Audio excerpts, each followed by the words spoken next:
Right, so I guess we can start. We have about 80 here. Housekeeping before we start. Now, you know that this entire course will be done in English, but if you, I will put in a few words here and there in Sinhala, but if you have, don't worry if you don't understand. You won't miss anything. I will repeat everything in English because the medium is English, so you won't miss anything. And I will record the lecture and upload on LMS.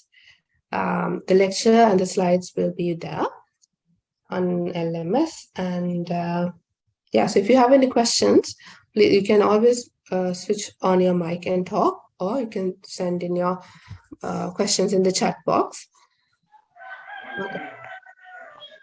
But great if you can keep your microphones off. Otherwise, if you don't have a question, and also your cameras off. Do you have any questions for me before we start? Or one more thing, I have a test. You know that because I'm sure you would have done a few modules by now. So there will be a test. It's going to be an MCQ test, and this will be on LMS. You will have to do this at the end of the third week. So keep studying, go through the lectures every week. If you have, you know, right?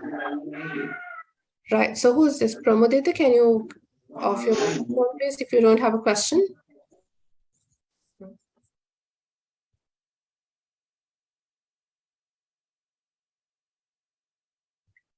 Right. Any questions again? No? Right.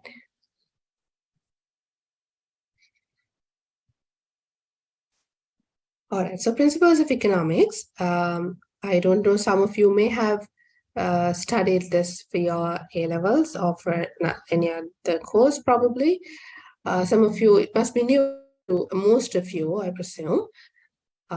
So we will go at a pace, since this is a diploma, we will go at a pace that suits everyone. So that, you know, we are on the same page throughout the course. Right. So during the course, we will be looking at a very brief introduction to economics. We will then talk about the consumer. Okay, let me actually record the lecture. Recording in progress.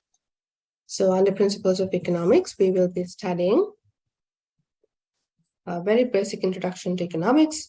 We'll talk about consumer behavior, how consumers make decisions, because ultimately we're talking about the market, the consumers, the producers, the involvement of the government, and so on. So we'll talk about how consumers make decisions,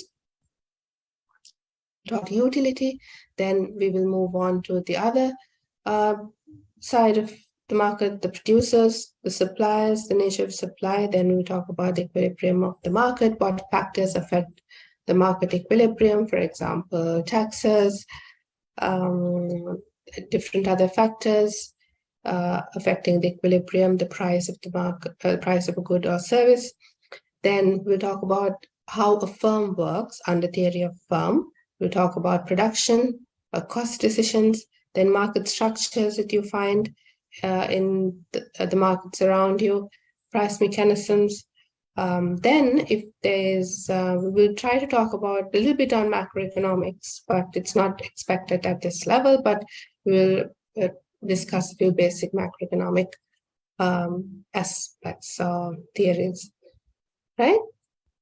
Okay, so when I say the word economics, what comes to your mind? Right? Can you put some thoughts that come to your mind in the chat box?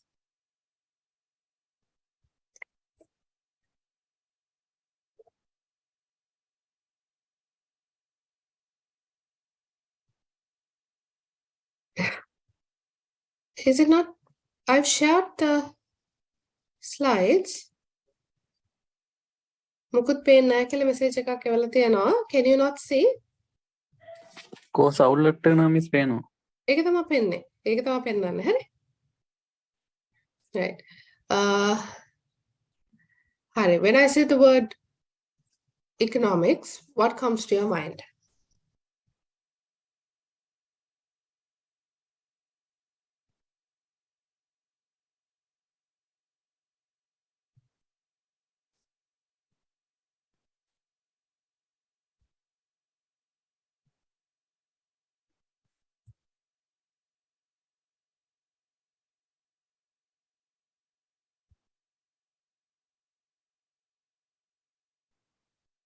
Right. So no answers. Does that mean that nothing comes to your mind?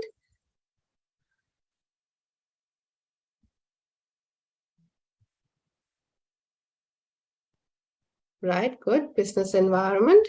What else?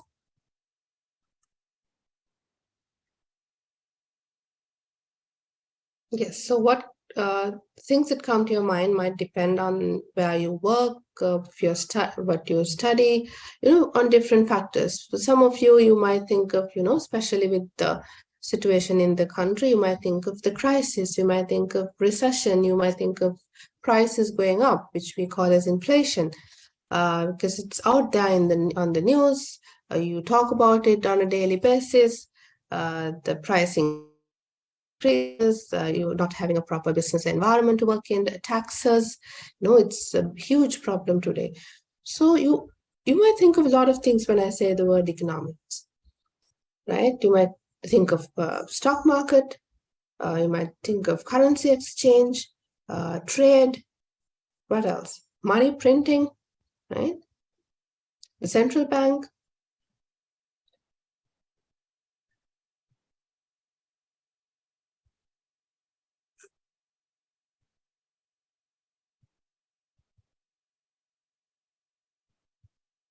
But there is a formal definition for economics, but very simply, right? So all these things, we do study all these things under economics, but very simply, what under economics, what we study is economics is all about making choices in the face of scarcity, we say, right? It's all about making choices. So be it an individual or a firm or the government, for example, now take an individual, right?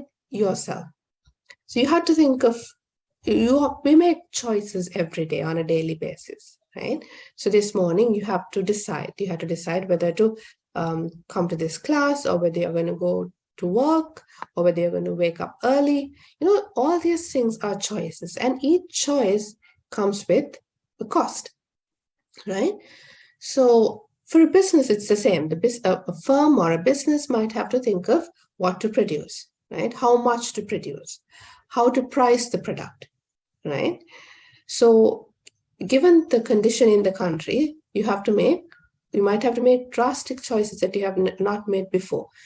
So for a state, for a government, it's the same, isn't it? You have to think of, how to reduce unemployment. How do we control the price? How do we control money supply? So all these things are choices that we have to make. Like I said, be it an individual, or if you go to a supermarket, unlike those days, you have to think of, whether I'm going to buy the same amount that I used to buy earlier. If I have 1,000 rupees in hand, what am I going to buy? In what quantities? So all these are choices. It's all economics, right? So we say that economics is all about making choices in the face of scarcity. So there is a formal definition for economics.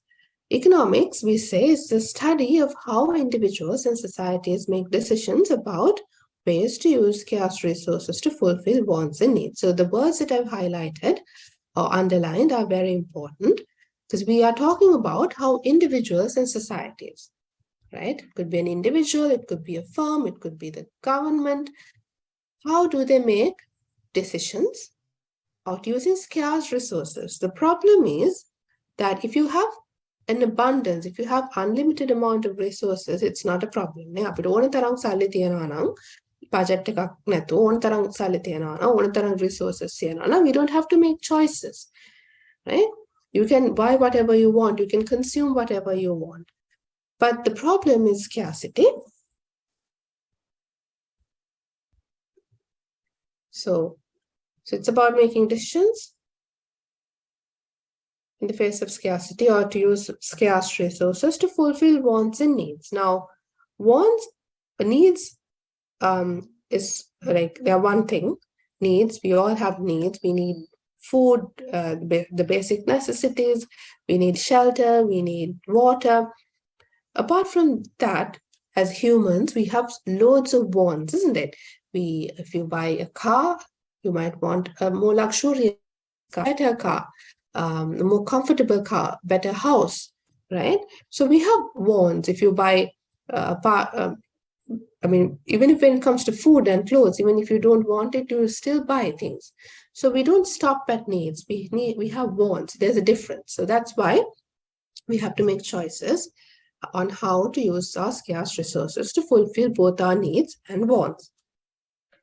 Right. So broadly, economics is broadly categorized into two disciplines. Right. So when you study economics, we study two disciplines broadly, but under these disciplines, there are several sub-disciplines and more disciplines are coming up.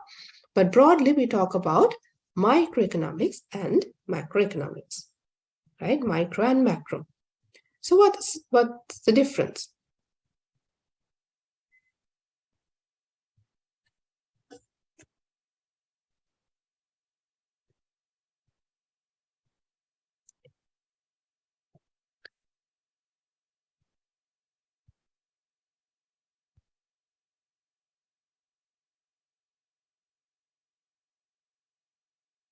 So when you talk about the economy,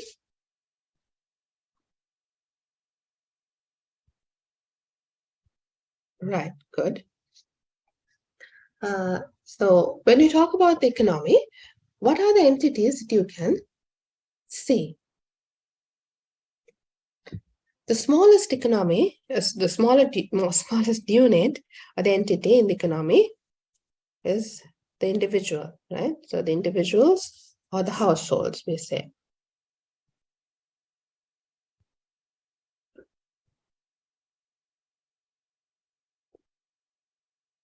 Right?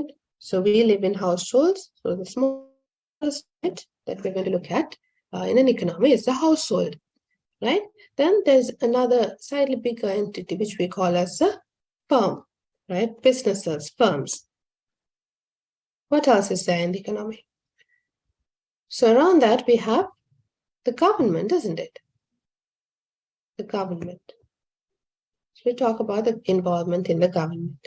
And apart from that, we do trade, or we have agreements, we do certain transactions. So there's money going out, goods coming in, money coming in and goods going out, goods and services. And then there's the international community, right? The international community. Right. So there are so many entities that we talk about under economics. So the study of the smallest units in the economy, which are the households and the firms, right? These two. The study of these two is called microeconomics. So you can see the word micro here, the smaller entities. We talk about how individuals or households or firms make decisions in terms of consumption and supply, right? Production. So that's called microeconomics, how individuals make economic decisions, right? So, and then we come to macroeconomics, macro, the bigger picture, isn't it? The larger picture. So in the larger picture, we talk about how the government will get involved, how the state gets involved in these transactions. We know that the government produces, then they purchase, right? What else do?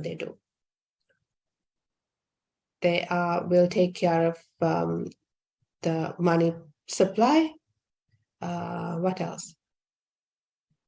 Policy making.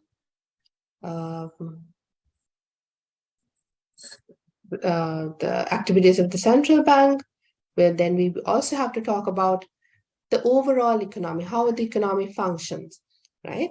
The growth, the GDP or the gross domestic product, taxes, the international trade, right? Exports, imports, the money deficit, inflation has to be controlled. So all these things, the bigger picture will be studied under macroeconomics. Right, so in this module, we will focus more on microeconomics and we will try to discuss a little bit on macroeconomics as well. Right, then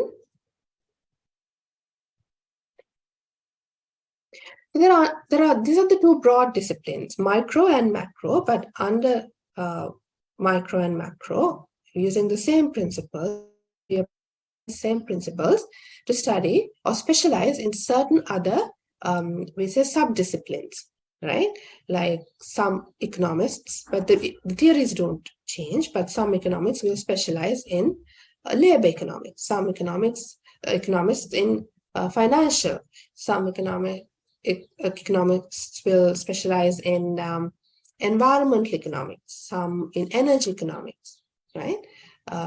So likewise, there are lots of sub-disciplines coming up these days, and people specialize in different areas of economics, but using the same micro and applying the same micro and macroeconomic principles.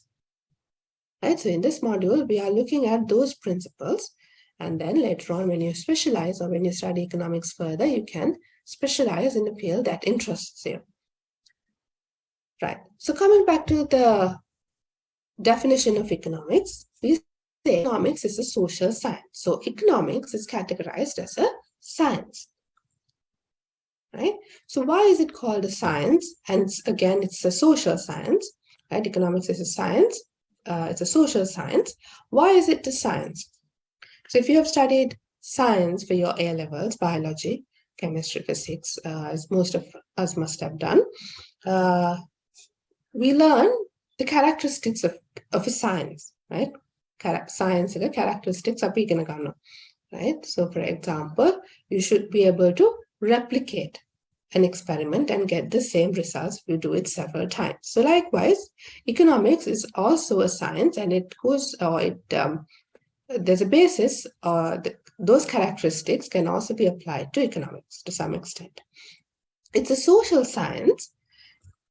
Why? Because we study how humans make decisions, right? Humans make decisions in terms of using resources. For example, on a daily basis, we have to use different types of resources. We use financial resources, money, we use human resources, or we give our labor, we give our cognitive skills or skills. Then we use natural resources, food for timber, fish, minerals, oil, petroleum, and so on. So it's about how humans make decisions, right? So at the end of the day, humans are the ones, people make decisions in terms of using these resources. Decisions humans or people. Therefore, we talk about how humans make decisions. So therefore, economics is a social science, right? And we assume that people are rational, right? අපි rational decisions ගන්නවා කියලා හිතාගෙන තමයි අපි මේ theories discuss කරන්නේ. We know some people act irrationally, but overall, we say that we consider that people, or we assume that people make rational decisions. Right, so it's a science because it sets out to analyze economic behavior using scientific methods. So let's look at that in a little bit more detail. So economics is a science, or it's a scientific study. Why? So there are four key characteristics, right, or features of economics as a science. The first is the knowledge that you gain from economics should be based on evidence of observable phenomena. Right? What does that mean? It means that whatever the decisions that we make is based on things that we can see. Right? For example, we see the prices increasing, inflation, right?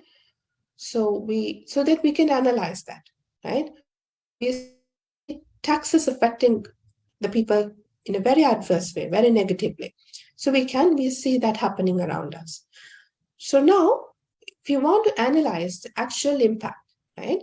So as economists, what we do is we try to analyze this effect, right? So you see prices increasing, but we can't just say any lay person, economics ඉගෙන ගත්තත් නැතත් ඕනම කෙනෙකුට කියන්න පුළුවන් අපිට පේනවා prices එන්න වැඩි වෙනවා කියලා. නේ monthly, let's say prices are increasing of goods and services.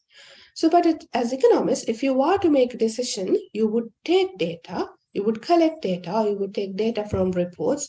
There's data on goods and service prices from central bank,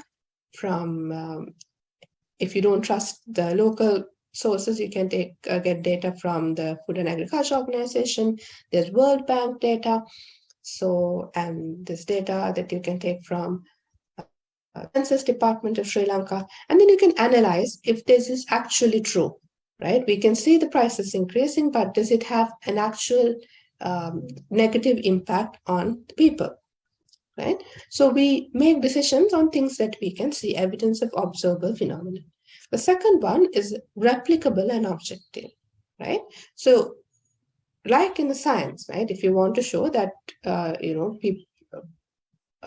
plants absorb carbon dioxide. So to show that, you can do an experiment over and over, and they emit oxygen. So to do that, you can do an experiment over and over and show that this is true. The same way, we should be able to take samples, analyze the data, and show that what we are saying is true. If somebody claims that, the inflation goes up by 1% each month, so to show that, we can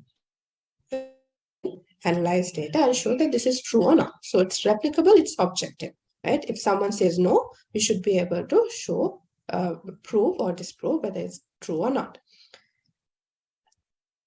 Again, those findings should be able to strengthen or falsify the claims that we make, and it enables us to predict, right? So we take data, we use methods, scientific methods. There are statistical techniques, there are mathematical techniques that we use, and using those techniques, there are software to analyze economic data.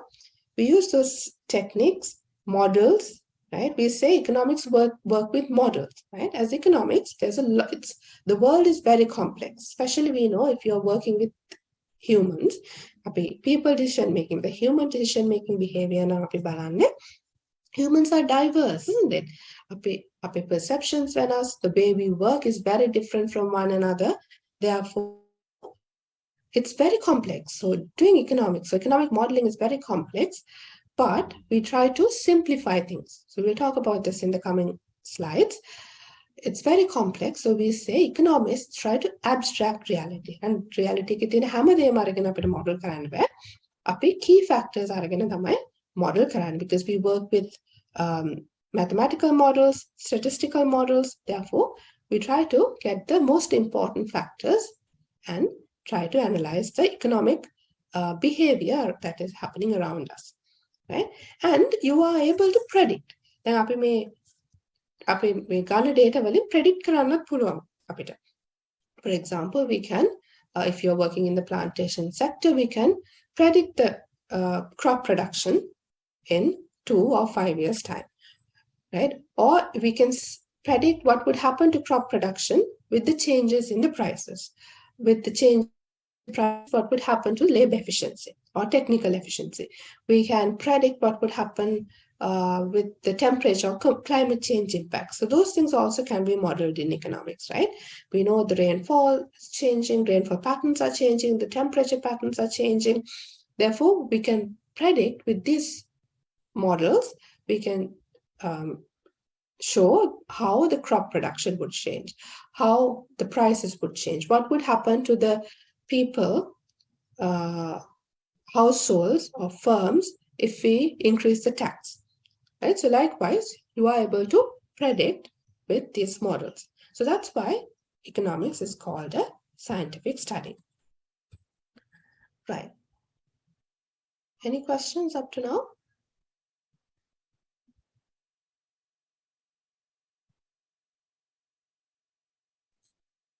Excuse me, madam, what is meant by green economics?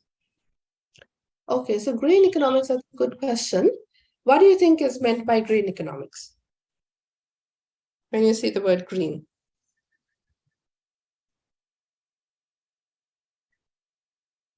We to reduce wastage. Very good. What else?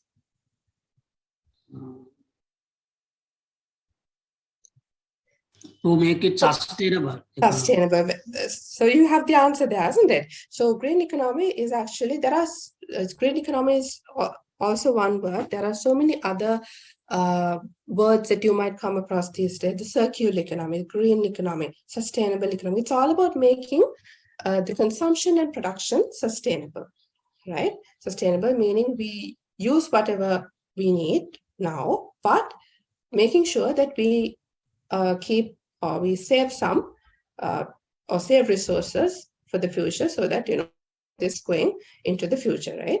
We don't exhaust all the resources now. So to do that, we adapt or we try to apply certain green practices or sustainable practices in consumption, in production, and so on, right?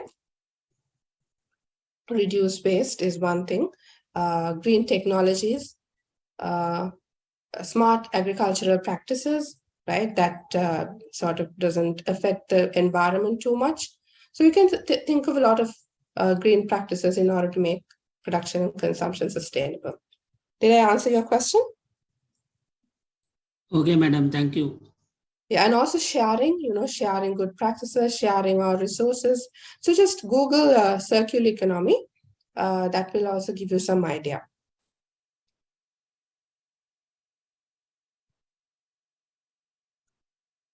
Thank you, madam. Okay. So economic questions. Again, when it comes to economic questions, now we can talk about, okay, be it a firm or a government or a state or an economy, we have to answer these three key questions, isn't it? So if you take a firm will have to decide what to produce, how to produce, and for whom to produce. So similarly, the economy or the government, let's say, will also have to decide what to produce, right? Are we going to produce only food inside, right? Are we going to produce both food and clothes? Or are we going to just stick to food and then import clothes from another country? Right? So what to produce is a question that we have to answer. Then how to produce, how to manufacture. Then for whom to produce, right? How to produce, for example, in a plantation, you might have to think about whether you're going to use labor, if there's an abundance of labor. So you go for a labor-intensive cultivation, or whether you're going to mechanize your plantation or your farm. So how you're going to produce it. Then for whom, whether you're going to produce it to the local people, to your area, or you're going to go for exports, that's something you'll have to decide.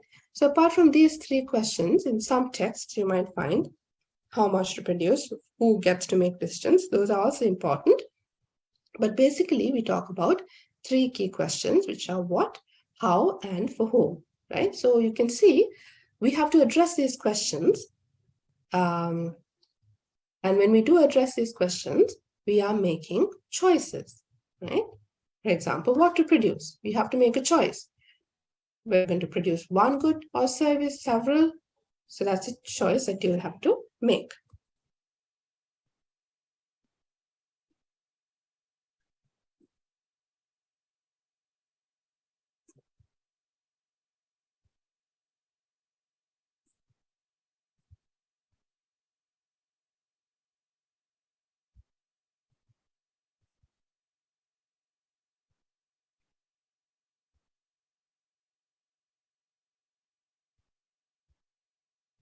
Right. But the problem is what? So we know that we have to address these questions. The problem is scarcity, isn't it? So you have unlimited wants and needs, but limited amount of resources. So that's why, again, we have to make choices, and these choices we say in economics to trade off. Right? So I have the definition in Sinhala, right?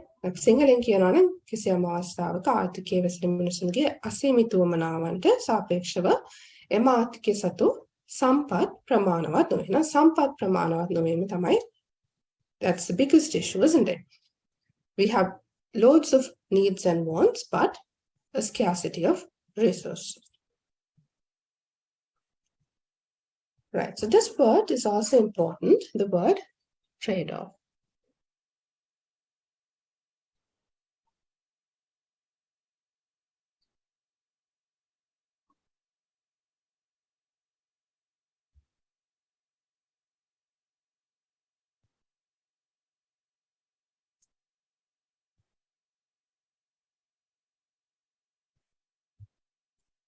Right, so what is trade-off?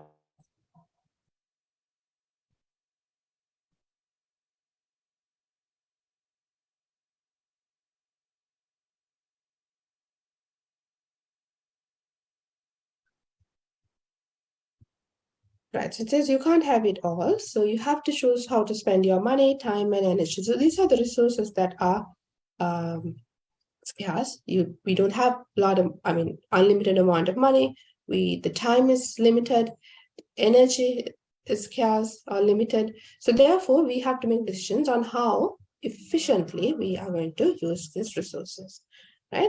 But however, if you are going for a choice, there's always a trade-off. Now, let's say that you go to the supermarket with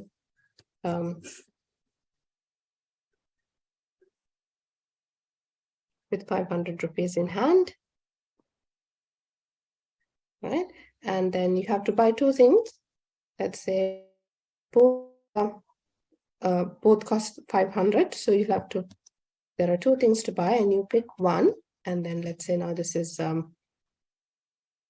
let's say this is fruit juice. And this is fresh milk. So if you can't, or if you pick fruit juice, because you can only buy one with your 500 rupees, you have to forego fresh milk, isn't it? So now there's a trade-off. So you don't get the value of the fresh milk anymore because you have to forego that choice. Instead, you chose to buy fruit juice. So fresh milk, the value, the benefits that you would have got from fresh milk, you have to forego. You don't get it anymore, right? So therefore, it's a trade-off.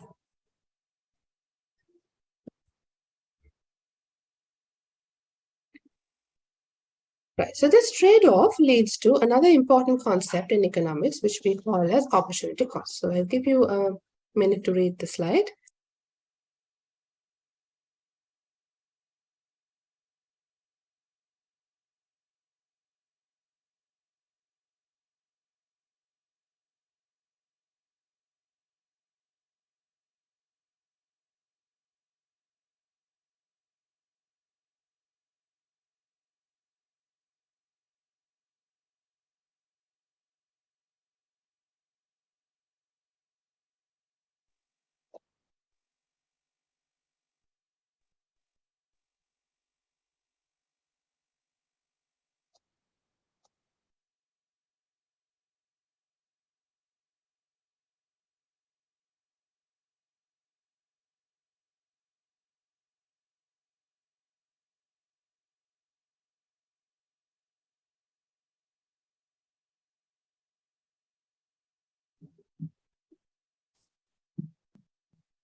So what does it say? Opportunity cost is the value of the next best choice or the next best alternative. Right, so this cartoon or these pictures talk about you having two options. One is you can either study till late night for an exam, or the other option is to sleep, right? If you go for the first option, if you choose to study until late, then you forego the benefits of having a good sleep, right? Or if you choose to sleep, then you forego the benefits of studying, right? So because you can't do you can do both at the same time, right? So you have to choose one. So similarly, if you go in this example, now you have to pick one, and then when you pick the first option, you forego the second option, right? So you don't get the benefits of the second option, and that's a trade-off. And this trade-off has led to a cost. The cost is the benefits that you would have received or you would have got from this fresh milk. You don't get that anymore. So that's a cost, isn't it? So let's take another example. Now, this morning, let's say you had two options. You had two options. You could, come and study economics. The second option is you could have done a job. You could have worked somewhere this morning from, let's say, 8 to 2. One option is to come and study economics with this diploma. The second option is to do a job which would have earned you like, let's say 5,000 for the day. But now you chose to study economics. So you had to forego this option, you know. Up economics තෝරගත්තාම job කියන option එක අපිට නැති වෙලා තියෙනවා. So when you forego or when you lose this option, there's a monetary benefit that you had lost. And I made 5,000 අපිට ලැබෙන්නේ නැහැ. This we chose to go with economics. So now this is your opportunity cost. Opportunity cost. Right? Opportunity cost. OCS stands for opportunity cost. Opportunity cost is the value of the next best alternative or the choice. So if I ask you what is your opportunity cost when you select the first option, the opportunity cost would be 5,000 rupees. Right? Is that clear? So whenever you have two options and you choose one option, you lose the benefits of the other option. Right? So you choose economics considering your costs and benefits, right? You weigh your costs and benefits and pros and cons, advantages and disadvantages. You know, like when you study economics today, you might not get the benefit today itself, but you might get the benefits in 1 year's time. But still, you chose to study economics because you know that the advantages outweigh the costs of the foregone opportunity or the option. Right? Is that clear?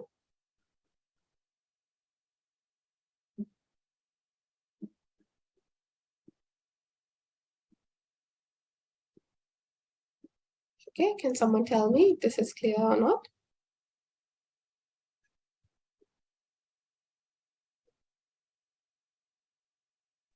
It is clear, madam. Clear, okay, thanks. Right, then in economics, we talk about 4 factors of production, right? Land, labor, capital, and entrepreneurship.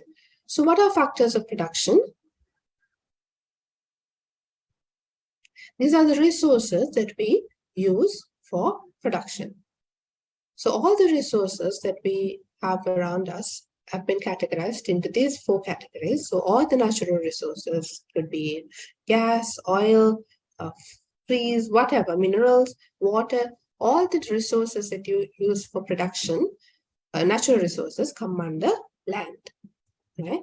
Then labor, could be physical labor or intellectual labor. Then there's capital, tools, machinery, factories.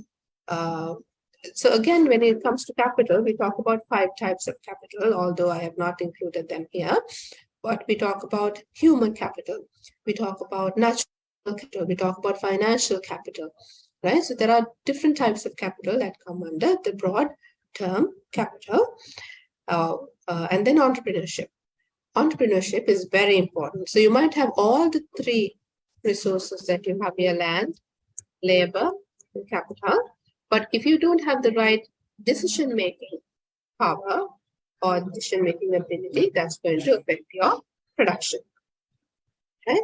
Entrepreneurship, or some people call it management, it's the ability to make or take risks, make the right decisions, right? You have to invest time, invest natural resources, labor, capital, and all in the face of risk and uncertainty to produce goods and services. So that's why you learn economics. That is why you learn different other subjects, so that it sort of equips you or it supports you to make the right decisions on how to use these factors of production, how efficiently and effectively you can use these factors of production. Right? So this is the process of producing goods and services. We are all familiar with it. So you use the resources, land, labor, capital, and entrepreneurship, the 4 factors of production. And then in a firm, you produce or manufacture these goods, you transform these factors of production into producing goods and services, right? So goods and services together in economics, goods and services, we call these 2 as commodities together. So throughout the course, I might use the term commodities, right? Commodities, it includes both goods and services, So goods and services are consumed by consumers. Right? Consumers could be the end consumers, it could be businesses, whoever. These goods and services are consumed by consumers. So what are goods and services? Goods, we know, are material things or tangible things, we can say. We can feel goods and they can be touched and seen. They are, and whereas services are non-material things, right? What are examples of goods and services? Very simply, a book, a laptop, a phone, they are all goods, isn't it? Services are intangible. You can't feel them, or you can touch them rather. But the service of a doctor or a dentist or a waiter, barber. So those are services, and we know what services are. So in the economy, we find both goods and services. So overall, we'll call them commodities.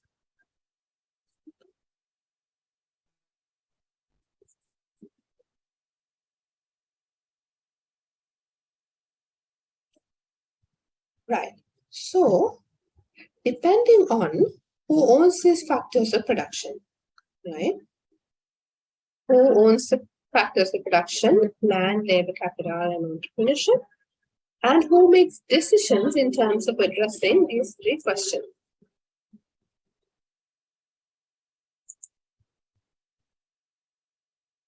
Yeah, right? Who addresses these questions? What, how, and for whom? Who addresses these questions? And who owns the land? Who owns these factors of production? Depending on these two factors, economists have categorized economic systems that we see around you into 4 types of economic systems, right? So very briefly, one is, there was a traditional economic system, isn't it? A barter system, for example. People exchange goods and services for other goods and services. We don't have money involved, but you exchange goods for goods or goods for services and so on, right? And after Huamaru system, it's a traditional economic system, like in the case of a barter system, right? But you would still see in certain areas this is practiced again, like when you talk about green economy, when you talk about circular economy. Now these types of barter system to some extent is encouraged, like sharing your seeds if you are an agricultural community, sharing food, right? Using your raw material or your wastage as a or let's say the byproducts of a certain industry or certain production as an input to another industry, Likewise, so these things are also important in to some extent for sustainable management, right? So barter system. And then these are the 3 key types of systems that we are going to talk about that you see around us. The command economy, right? I'm sure you're familiar with this name. Command economy is an economy where the central government will answer the 3 questions that we talked about earlier.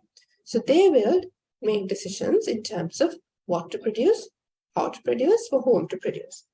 And the government also either owns all or majority of the resources are owned by the government. So that type of economy is called a command economy, right? So you can see a few examples on the side. The countries had a command economy to some extent. So what are the characteristics you see in this type of economy? Mainly, there's not a lot of choices because the government will decide what the people want. So not a lot of choices, and they will make decisions on consumption and supply. Right. And then we move on to the other extreme, capitalist market. So on second continent, so you have on one end, you have the command economy, and then on the other end, you have the capitalist or market economy. So the opposite, right? In this type of system, the private sector and the consumers and the producers will have the freedom to address 3 questions. What, how and for whom, and also they will own majority of the factors of production. Therefore, there's a lot of choice, freedom, diversification, differentiation in products, goods and services. Therefore, it is much more versatile.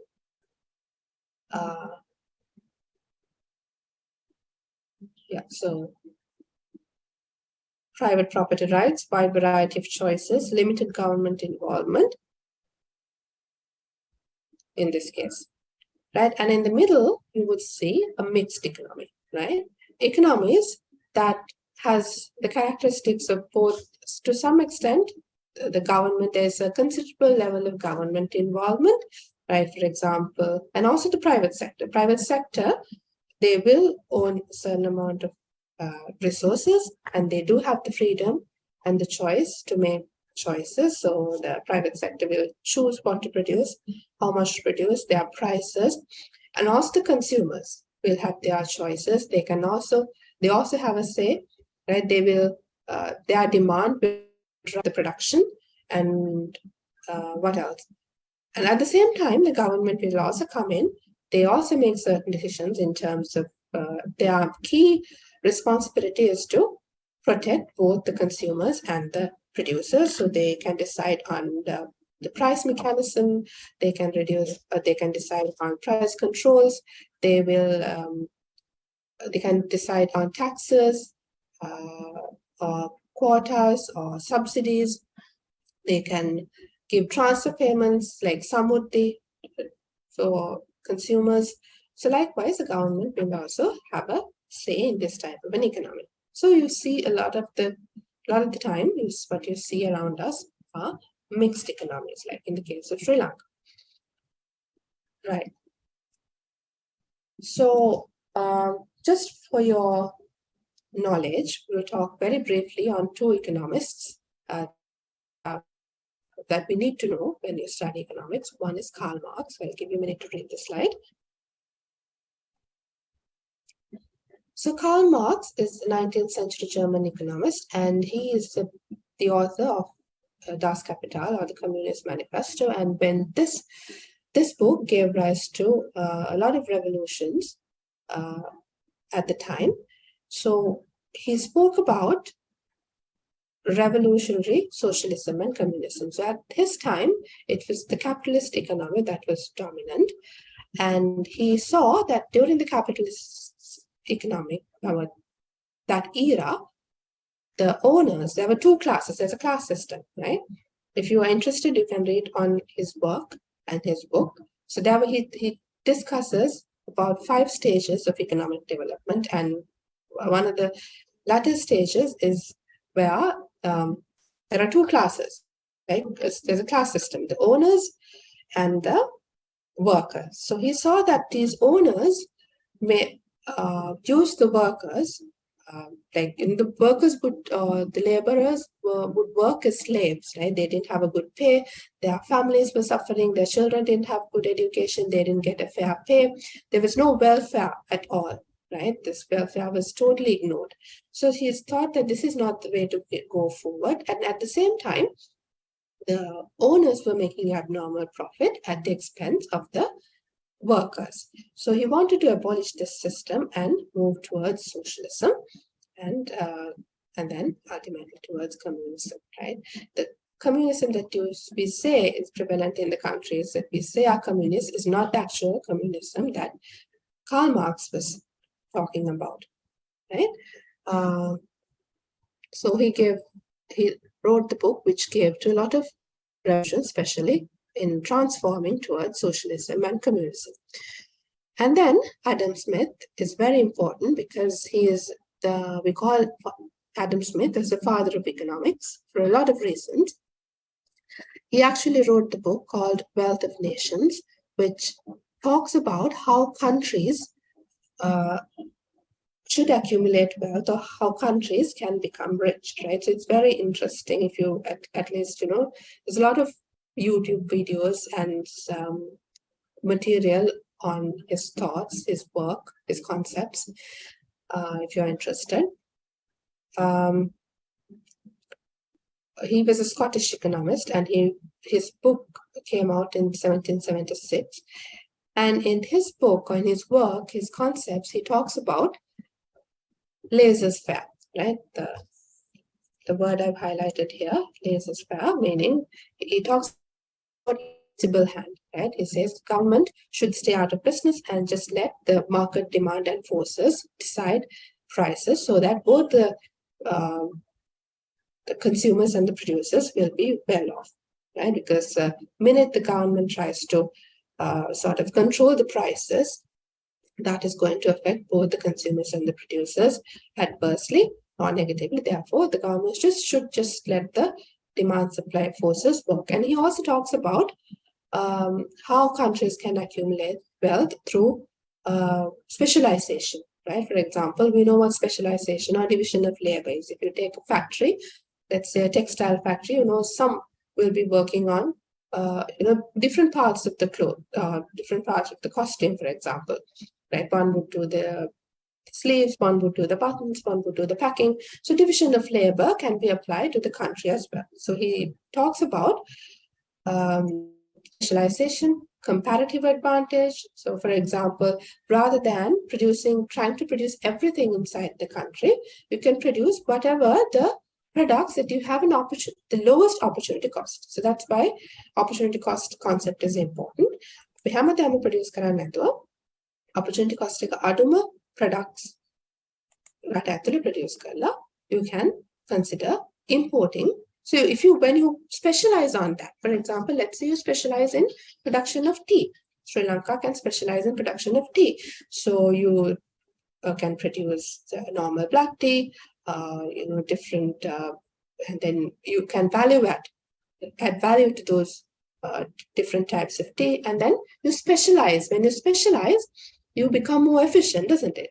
So when you specialize in something, over time you become more efficient, and then if you have a surplus, you can export and make money, and rather than trying to produce so many other things, and then you can think of importing the other goods which you have a higher cost of production. And there are several other things. Those are the key aspects that Adam Smith talks about. So when you will learn economics further in your at degree level or postgraduate level, you use a lot of his theories to study international trade, for example, right? Why countries should trade, how countries trade, and so on. Right. Okay, so that's a sort of very brief introduction to economics. And now we will move into the core theories on demand and supply. Right, so it's 9:30. You can take like a 5-minute break, and we will meet at 9:35. Okay.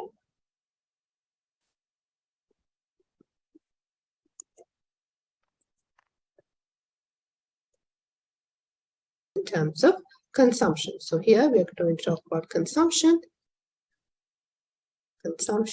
and production or supply. Right? Supply and demand, right? So when you consume something, it creates a demand, and to meet that demand, there has to be a supply. So the demand will come from the consumers, and the supply will come from the producers. So first, we will focus on demand and consumption, right? So the two entities or the two forces in the market, the consumers and the producers. So first, we will look at the consumer side in terms of demand theory and nature of demand. So demand of illuma, the quantity demanded, but what do we mean by the term quantity demanded? So quantity demanded, or QD. Now these notations are also important in economics because we will be using we work with a lot of models. So we sort of try to use these symbols to denote neighbors. So quantity demanded, Q subscript D or QD stands for quantity demanded. So quantity demanded is the amount of a commodity a consumer wishes to purchase. So if you go to the supermarket, you decide how much to buy today by looking at the price, for example, right? You decide whether I'm going to buy 200 grams of sugar or 500 grams of sugar or 1 kilo, right? So that decision would change with different factors, right? So quantity demanded, and it also varies with individual. Now, I might, let's say the price is 100 per kilo, and at that price, I might choose to buy 200 grams. Another person would buy 1 kilo. So likewise, our demand, right? The quantities that we buy or purchase will differ from person to person, right? So we are going to talk about this demand or the nature of demand at individual level, but when you study macroeconomics, we talk about aggregate demand and supply. Because ultimately, let's say sugar, so individual demands will add up and aggregate, and at macro level, macroeconomic aggregate demand or supply level, right? But now at microeconomics level, we are going to talk about individual demand, right? So just consider yourself, and you go to the supermarket, the amount that you purchase or the quantity that you demand, right, will differ depending on different factors. Now, what creates a demand? You have to have a desire to buy. Now, sugar, let's say, you have to desire, there has to be a need for you to buy it. And also you should have a purchasing power, right? You should be able to afford it. And if those criteria are met, then there's a demand for that particular good from you. So let's say, okay, determinants of demand.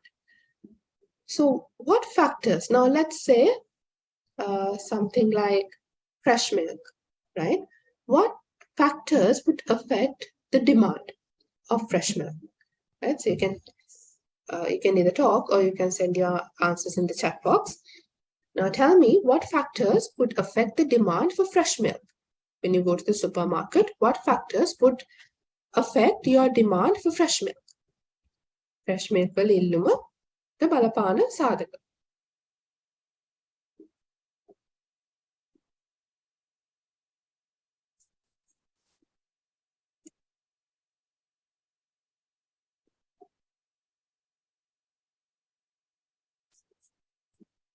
Anyone? Ashan?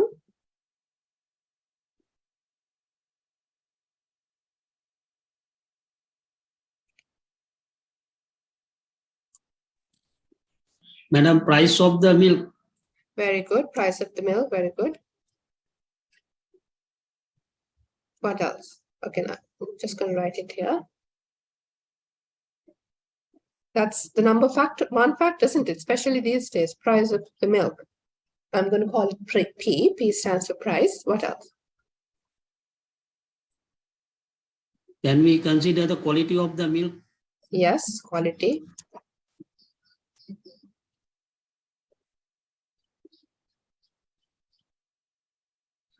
What else?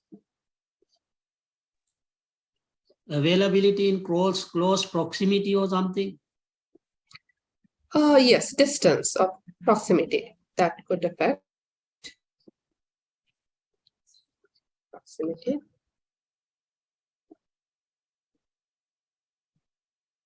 Brand. Good. Yes.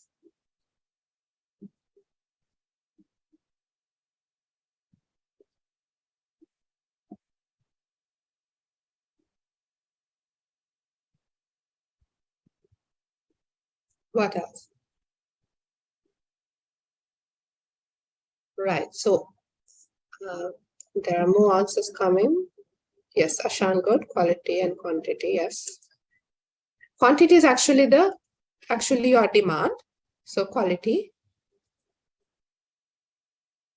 So yeah, the question is, I'm asking you what would affect the quantity that you purchase or what quantity that you demand. So quality, price, proximity, brand. And here is a list that I have made.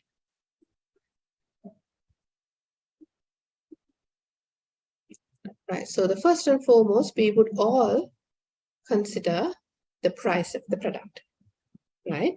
And in economics, we call it the own price, right? Price of the product.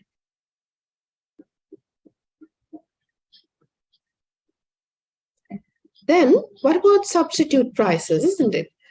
Price of other products. If you want to buy fresh milk and if you realize that the price has gone up by, let's say, another 300 rupees, so you would look for substitutes, isn't it? Now we might say the milk powder is more cheaper compared to fresh milk, or if there are any other substitutes that we can have instead of fresh milk. So price of other products, or we call it cross prices. Price of the product, definitely own price, then price of other products. What about consumer income, right? So if now with the tax, my income has gone down, so I would consider when I make purchases, I would have to think about it, right? My income will definitely have an impact on the quantity that I demand. So consumer taste and preferences. Consumer taste and preferences, definitely, isn't it? Now, for example,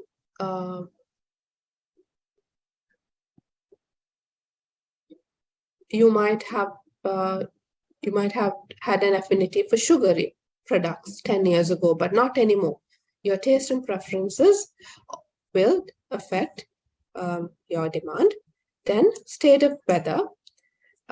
If it's a very hot day, sunny day, you might demand more cool stuff, ice creams, for example. Right? If it's rainy season, there'll be a higher demand for umbrellas or raincoats. The state of weather. Acts of state, very important, right?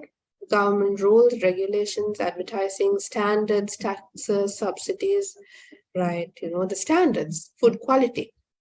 Because we all remember what happened with the oil issues and then the coconut oil issue with the SLSI. So you would trust the government. So there's a whole, like I said, when you study economics further, there's a whole, you study about the economics of information, and ideally you want to trust the government. You want to trust these government agencies. If somebody says, if the products say it's a green product or if there's a green label, right? You want to trust, but for example, if you see the word organic written on it, you tend to, if you are very health concerned, then you might want to pay an extra amount and buy an organic product. But can you actually trust the label, right? Who would have authorized the label? Can you verify the details? So that would affect your decision to purchase. Yeah. So because there's a lot of greenwashing, we say. Greenwashing is, it says organic, but it's not really organic. So that we call as greenwashing in economics. So, right, so acts of state, subsidies, standards, taxes, definitely. We know how adversely it is affected. It's a good thing, taxes, but yeah. So we'll talk about taxes, but it will have an impact on the consumers as well as the producers. But since we're talking about the consumers, taxes will increase the prices. So as a result, that will affect the demand or the quantities that we purchase. Rules and regulations. What else? Various sociological factors, age, gender, level of education, experience. Those things will all affect whether you are married or not. For example, if you ask a family person or a married woman, so you might expect them to have a higher purchase or higher demand of for healthier products. So likewise, so there's a lot of factors that would affect, right? For example, if with education, you gain some knowledge on the nutrition, on health consumption and production. For example, if you're very altruistic towards the environment, if you feel for the environment, you might not want to consume maybe livestock, right? Meat products, because you know there is a big impact on climate change, right? From meat production, and also if importation can also have a increase your carbon footprint. So if you're very much concerned about the environment, your demand for certain goods might reduce, or environmental friendly or healthy products will increase. So there's a lot of things out there. I've only listed a few key factors that we are going to talk about in the coming slides. So apart from this, so we know we talked about this earlier, we are looking at human decision-making behavior, right? So when you work with humans, they are very diverse. We assume rational, but they are irrational people as well. So there's a lot of assumptions that we make, and also the world is very complex. People are very complex. So as economists, we try to sort of focus on the key factors, right? So now these are the key factors, but apart from them, but you gave me a few other factors like brand and so on, proximity. So those things will also affect, but we are going to sort of focus on some key factors here, right? So අපි මේ තමයි determinants of demand නැත්නම් ඉල්ලුමට බලපාන සාධක කියලා අපි consider කරන්න යන්නේ ඉස්සරහට. Right? So we'll see from these also from this list we will pick a few, like 3 key factors, and we will see how these factors affect the demand.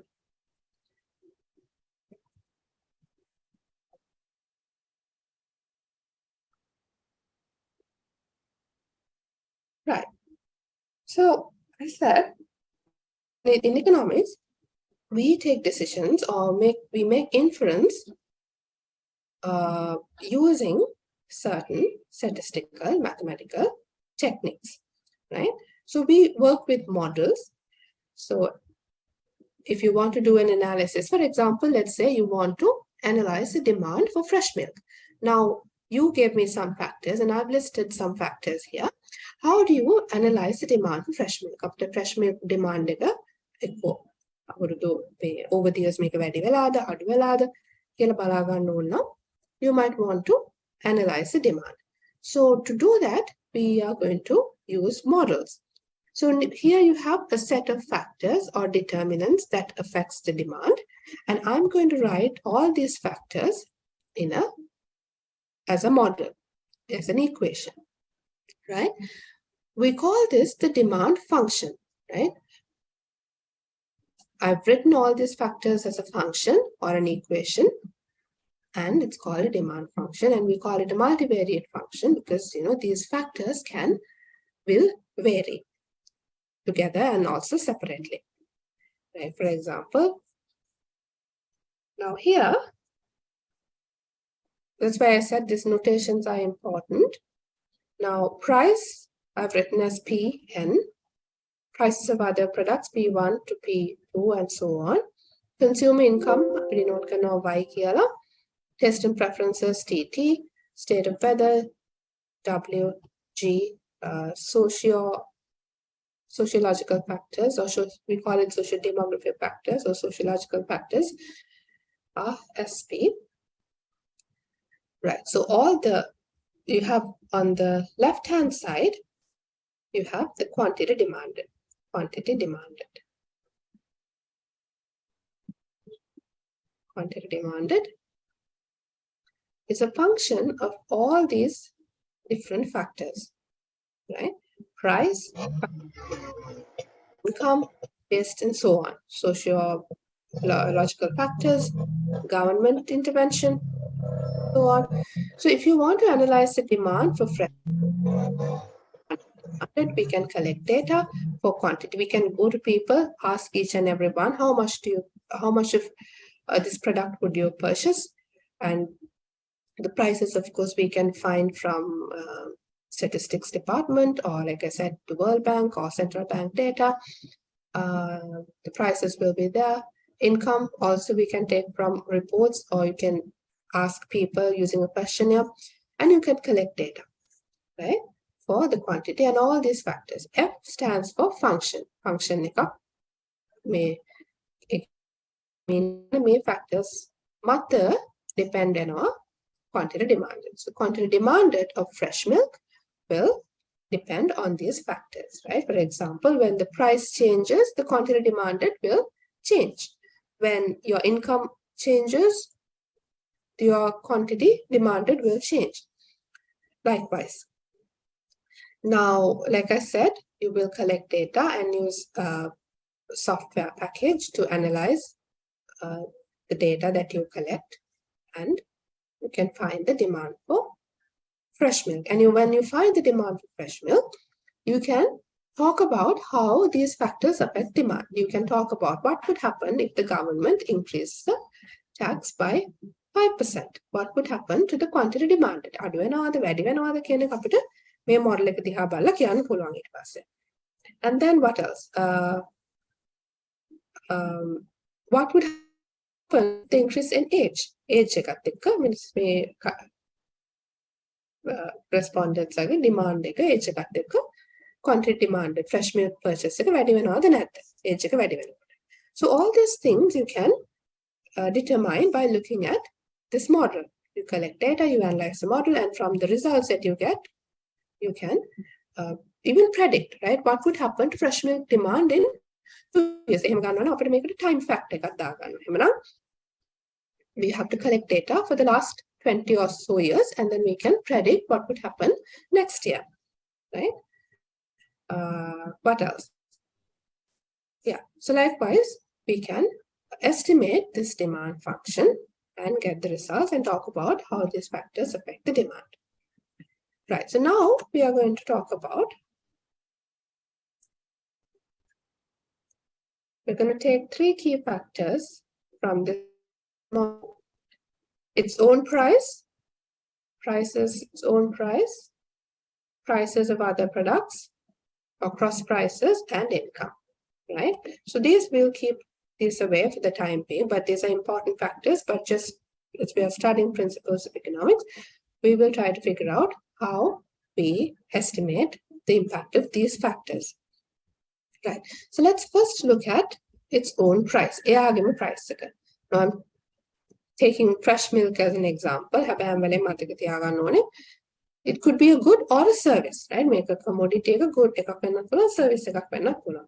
Now here we'll talk about how the quantity demanded of fresh milk changes or varies with the price of fresh milk. එයාගේම price එක වෙනස් වෙනකොට එයාගේම quantity එක කොහොමද වෙනස් වෙන්නේ? Right. So now we are going to look at the demand schedule and the demand curve. Right. So demand schedule is very simple. It's a numeric tabulation. So we very simply have a table, the prices and the quantity demanded. Now in this table, you can see in the first column, you have prices, 0, 5, 10, likewise, and the quantity, the corresponding demand or quantity demanded by the consumers. So have a look at this table and tell me if you can identify a certain pattern.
Anyone, what do you see? Now in this table, you can see when the price is 0 or when it's not priced, the quantity demanded is 40.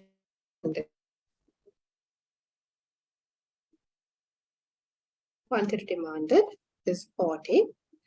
Again, if I might use purple, green, and so on. If you have trouble seeing any of these colors, let me know, right? Yes, very good, Cicely. Now, when prices increase, the demand will decrease. So let's have a look at that. Yeah, yes, Ashan. Cheaper the good, higher the quantity demand, isn't it? Right. So when it's not priced, people demand 40 units of a particular good. Right? May good 40 units demand karna. Now, when the price goes up to 5, you can see the quantity demanded slowly decreasing, 10, 18. Now, when it goes up to 35, and the quantity demanded goes down to 4 units, right? What do you see here when the price increases? Quantity demanded, QD, quantity demanded, decreases. So isn't this what we see when it comes to our daily consumption, right? Or purchase. When you go to the supermarket, if then the prices are greater, or when the prices go up, the quantity demanded decreases. So this is the gist, sort of. This is the theory behind demand. When prices increase, the quantity demanded decrease. But there are exceptions, which we won't be studying at this level, but there are exceptions. We call them, there are certain things such as given goods, right? The prices increase at the same time, the demanded will also increase. Some are luxury goods there now, right? Because like wine or luxury cars, when the prices increase, there will be a greater demand because there's a niche market or a separate segment purchasing that type of goods. So there are different types of goods where which does not sort of follow this theory. Price quantity demand price quantity demand goods. But we are not going to talk about those.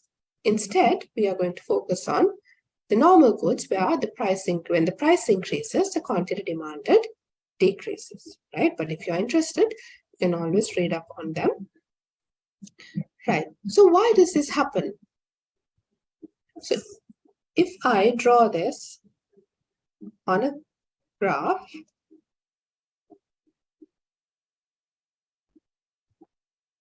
the price and the quantity.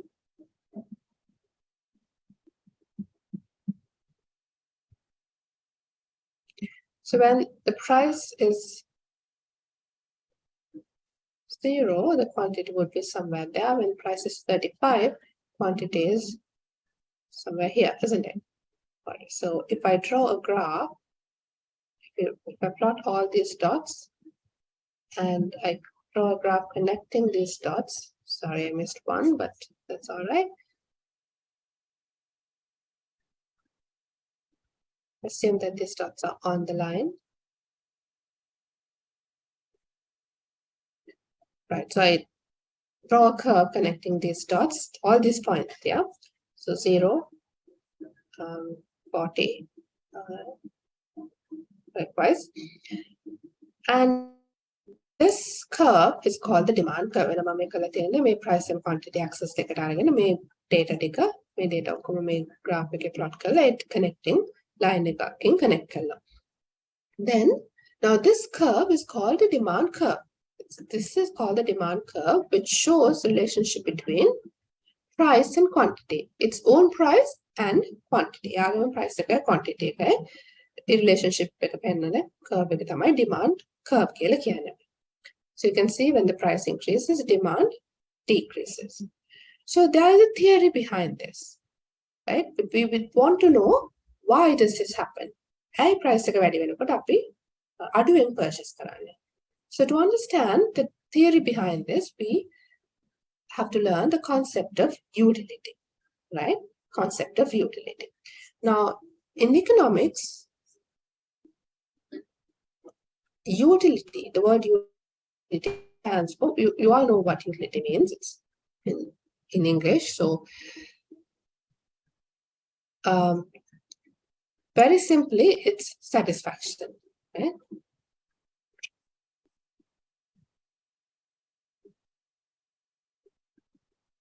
Satisfaction.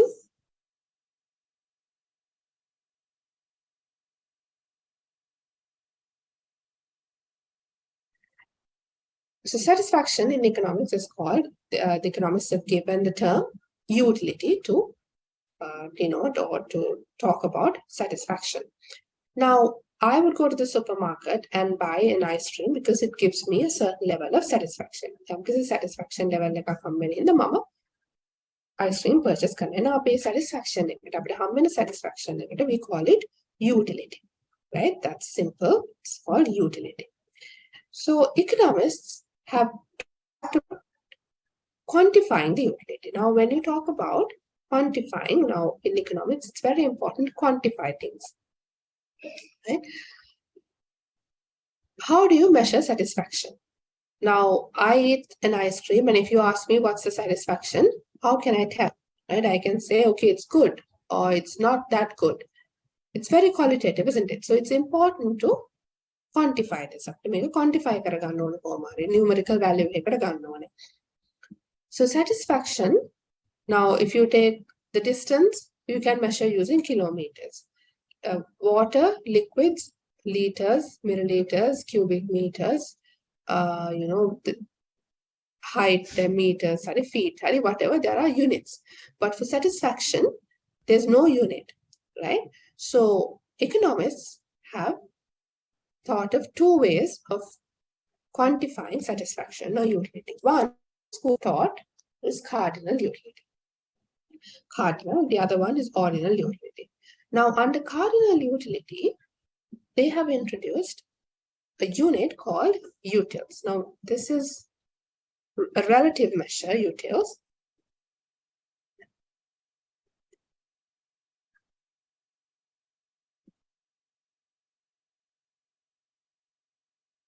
It's a relative measure.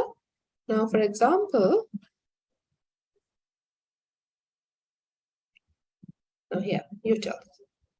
Right? I could say this car, which is worth 5,000 pounds, is worth 5,000 utils. A simple now I could say one ice cream gives me 5 utils of satisfaction or utility. Happy utils kela relative 5 utils. I could say if I eat 2, it gives me 10 utils of satisfaction. Likewise, right? So cardinal utility measures utility or satisfaction using a term or a unit called utils. Then the second approach. First is cardinal utility.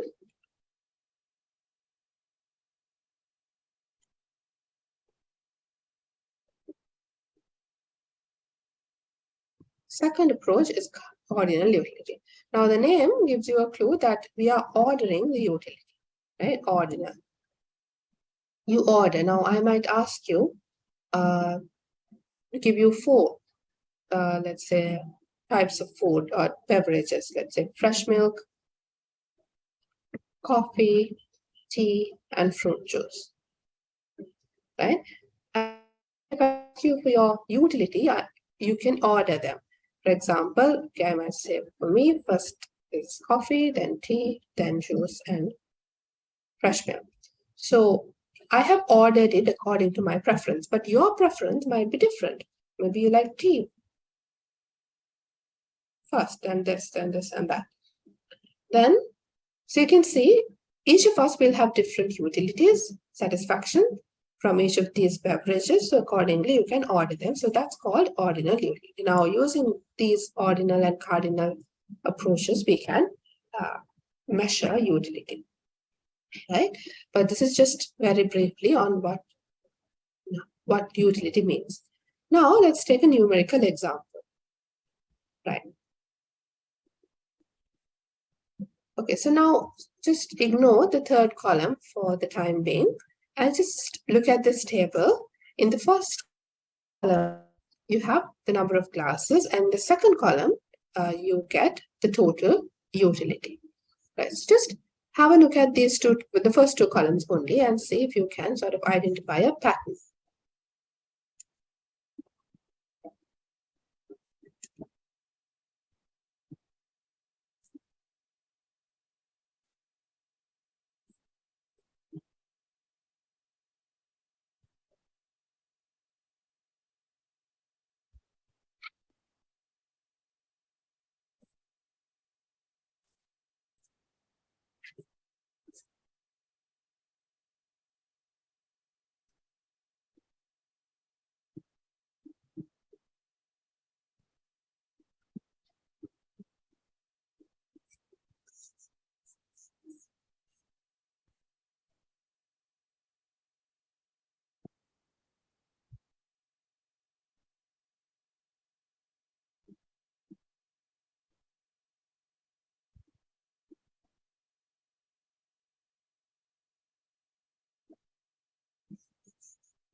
Right, so let's try to take another simple example, or even this. Right, so in the first column, you see the glasses of water.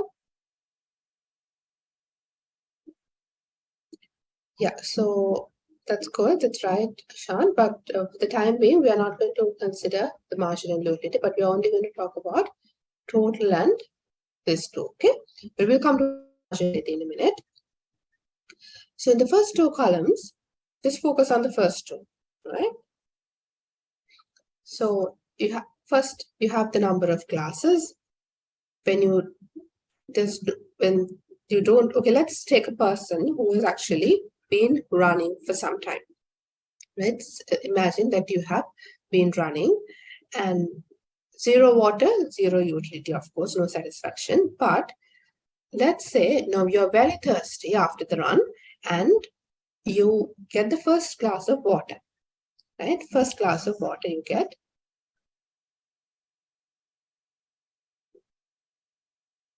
And you ask that person to tell you the amount of satisfaction or the utility, right?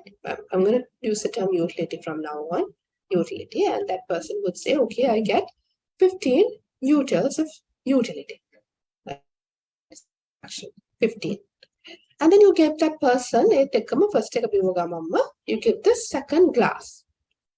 So when you get the second glass, now let's imagine that it's a very hot day and then you crave for you crave ice creams, right? You crave ice cream and then you get the first ice cream and you feel a lot of satisfaction, right? Utility it's very high satisfaction.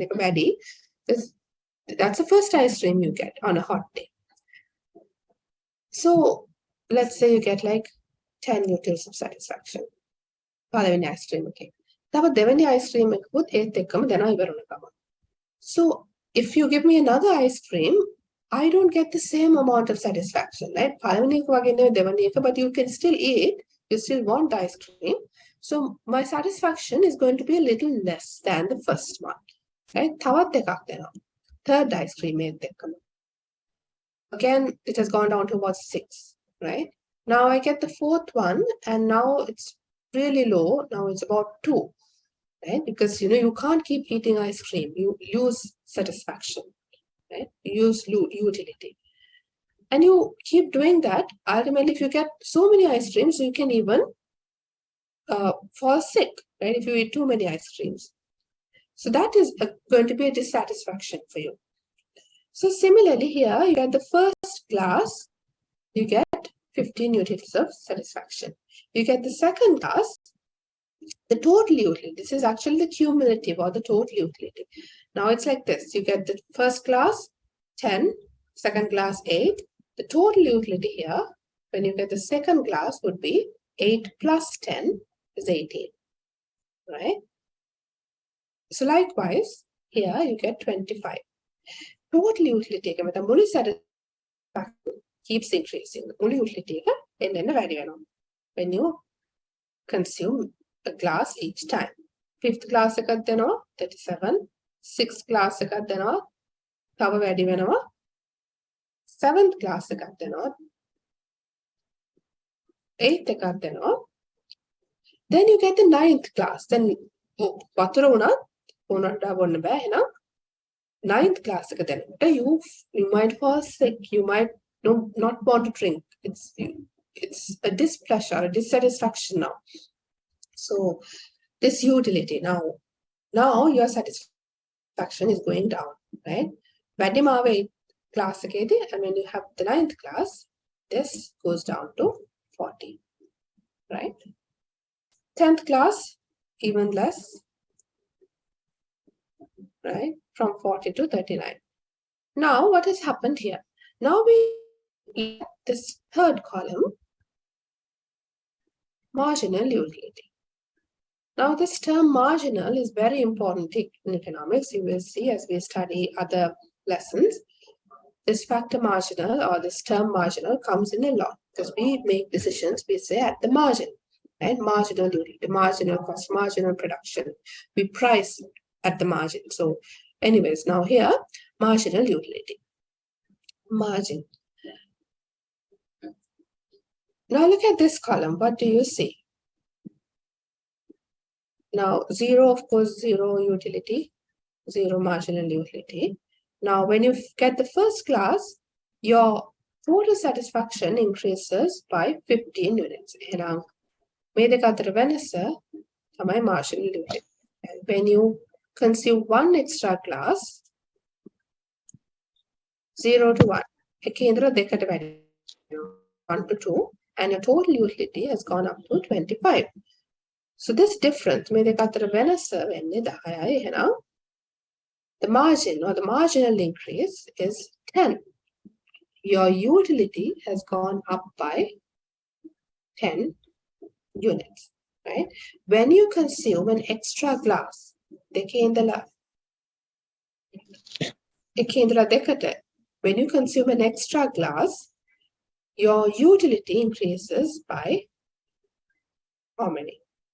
Here, from 15 to 25 by 10 utils. So that's called marginal utility, your additional utility.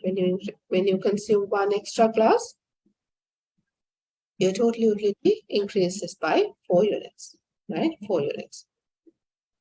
5, what do I do not? Increases by 2.5 units. So you can see, as you increase the number of classes, your total utility also increases up to a certain point, up to this point, and then it decreases. And that's why, therefore, the marginal utility becomes negative. Now you can clearly see this if you plot this on a graph. If you have the total utility and the marginal utility on this axis, and if you have quantity of water, or we call it W,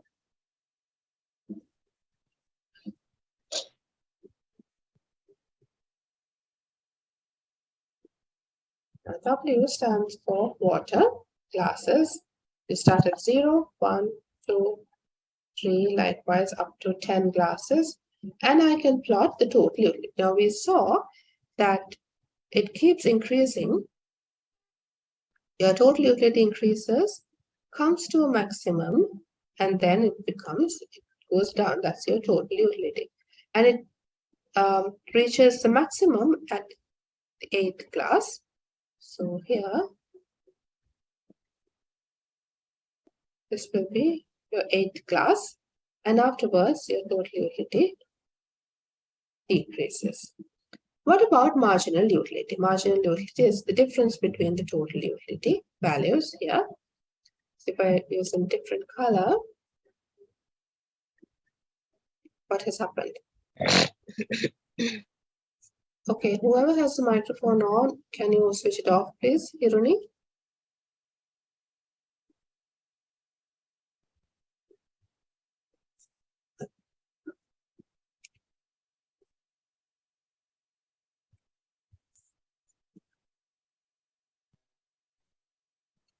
Right, so marginal utility would look something like this, and you will see, sorry.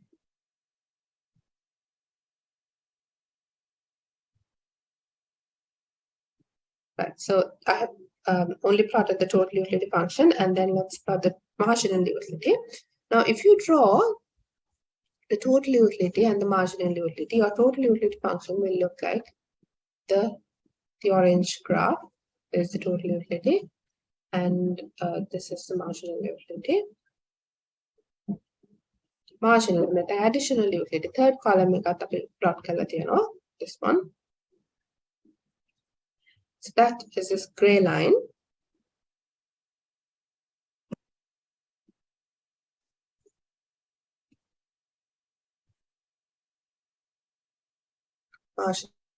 You can see that it's going down, and this is very important. So you can see the marginal utility becomes this, when the total utility is at 0, the marginal utility becomes, sorry, when the total utility is at its maximum point, වැඩිම utility, at that point your marginal utility is here, isn't it?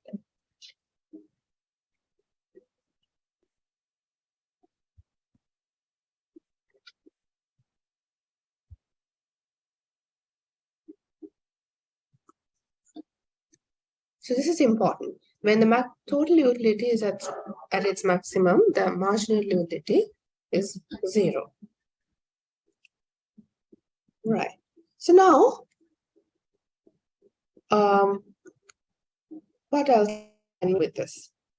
Now we are trying to identify, we're trying to understand why when the price increase, we purchase less, right? Now we can see our total utility increases as we purchase more and more, but our marginal or the additional satisfaction that we get from each unit goes down, right? And it reaches a minimum and then 0, and then it goes into a negative side. And yeah, so another graph just for your understanding. So you can see the total utility increases, comes to a maximum and decreases, then the marginal utility gradually decreases. Right, so in economics, we call this as the law of diminishing marginal returns. The utility gain from consumption of successive units of a commodity diminishes while having the consumption of all other commodities constant. Very simply, what it means is, as you consume one extra unit of a good, your additional utility decreases. So that's called the diminishing marginal utility. Right. So now we are trying to understand this price quantity relationship. So to do that, we are going to consider two scenarios. One, what happens when the commodity is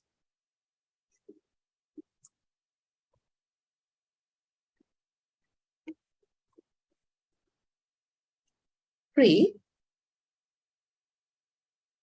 When the commodity is free. The other scenario is when the commodity is priced. So when the commodity is free, what happens? Now we say whenever a commodity is given free, there's no problem, we can reach the maximum, right? We can reach the maximum total utility. And අපිට free දෙනවා නම් අපිට worry වෙන්න ඕනේ නැහැ purchase කරන amount එක ගැන. We can purchase any amount that we like until we reach the maximum satisfaction, right? So let's say now we reach the maximum satisfaction when we eat 5 ice creams. But if I don't have money, then I can't reach the maximum satisfaction, because although I want to eat more, I don't have the money to purchase 5 ice creams. So I will only have one, but that I have not met my maximum satisfaction. But if one is free, if things are free, if it's free, no problem. We don't have to worry about the budget. We can use the max. We can go up until the maximum total utility or the maximum total satisfaction. Then the second one is when things are priced. Now this is where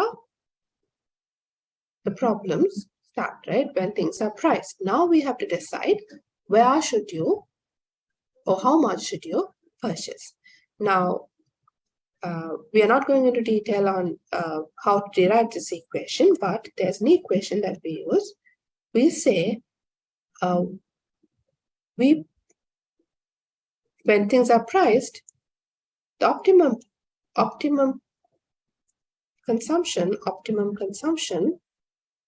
comes where the price, if this good is x, I don't want to good deck up now, px equals the marginal utility of that good. Marginal utility එකක price the unit එක price එකට සමාන වෙන තැන. Where the marginal utility equals the unit price of that particular good or service, right? Px, x can good එක අපි හිතමු any good, right? Any good. That the price of that good, one unit price අපි හිතමු එකක මිල රුපියල් 10යි නම් මේ 10ට marginal utility එක 10ට සමාන වෙන point එකේදී තමයි අපි consume කරන්නේ, right? Right. So you can do this work. You can work this out numerically. After the example using equations, we can work that out. But we won't do that now. But okay, now so this is the equation: marginal utility equals price of x.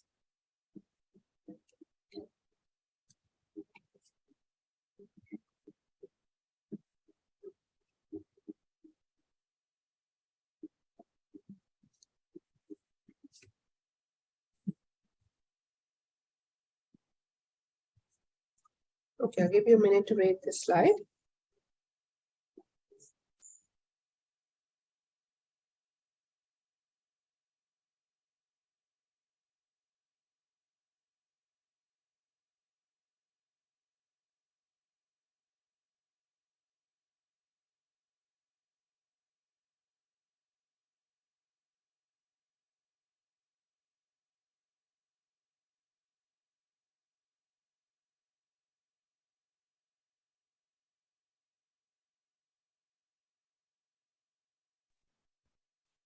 Right, then,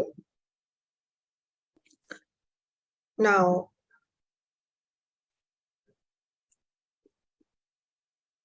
okay, we can work this out by substituting different prices. We'll have price on this side and quantity on this side, right?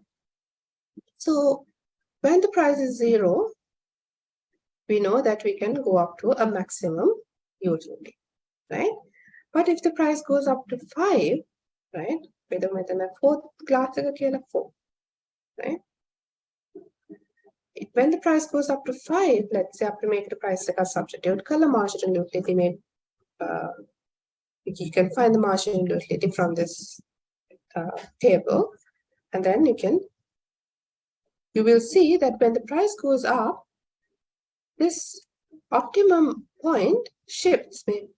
Price of value when it will be somewhere here, right? Let's say 3. And when it's 10, the optimum point will move to this. Okay. So now this is 3 and this is 2. Likewise. So you can see now if I draw this graph, the price against quantity against price, you can see that it gives me a downward sloping graph, which we called as the demand curve. So you can see as the price increases, the optimum point of satisfaction reduces or goes down. Therefore, that's why when the price increases, we tend to purchase less, right? So now we've derived the demand curve. So therefore, from this point forward, we will talk about demand, because we know how to derive the demand curve. And now that's when you consume one product, right? One product, water now water, ice cream now ice cream, just one product. And now we are going to talk about indifference curve.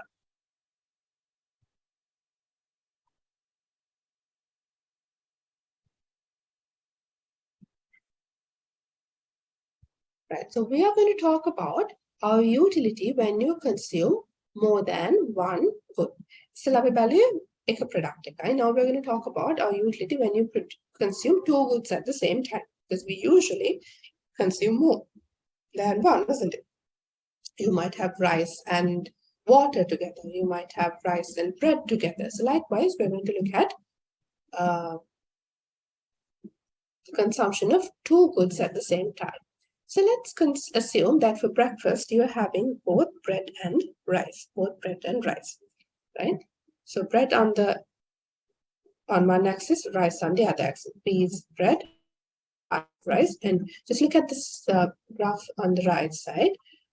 So the graph on the right is sort of a scatter plot. Now, what I've done here is, now, let's say I consume 1 unit of rice, plate එකක් වෙන්න පුළුවන්. නැත්නම් හිතමු 1 spoonful of rice, any unit, මොන හරි එක unit එක rice and එක unit එකක් bread. ගත්තම අපිට හම්බෙන utility එක, right? I have plotted that, the utility that you get when you consume both together. Bread සහ rice දෙකම එකම වෙලාවට consume කරනකොට, එකට consume කරනකොට utility.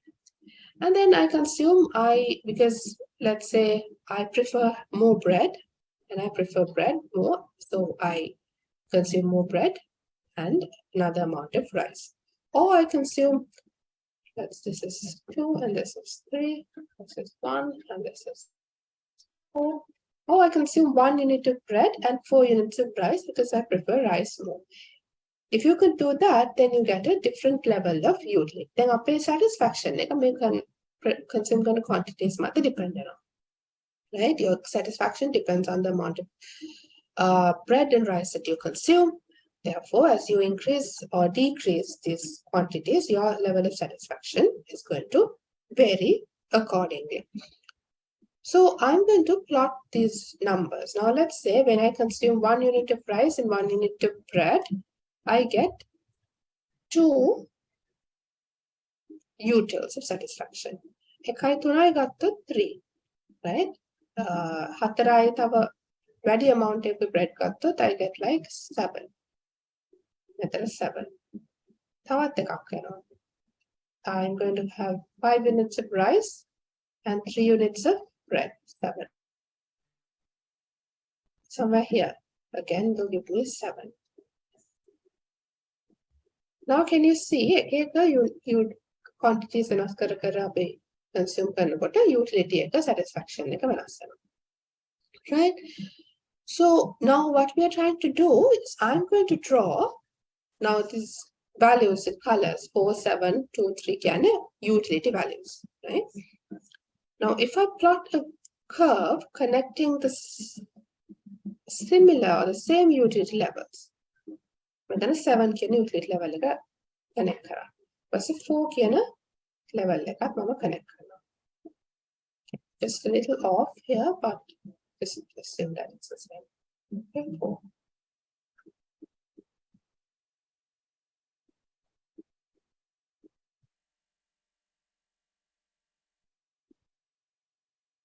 Yeah.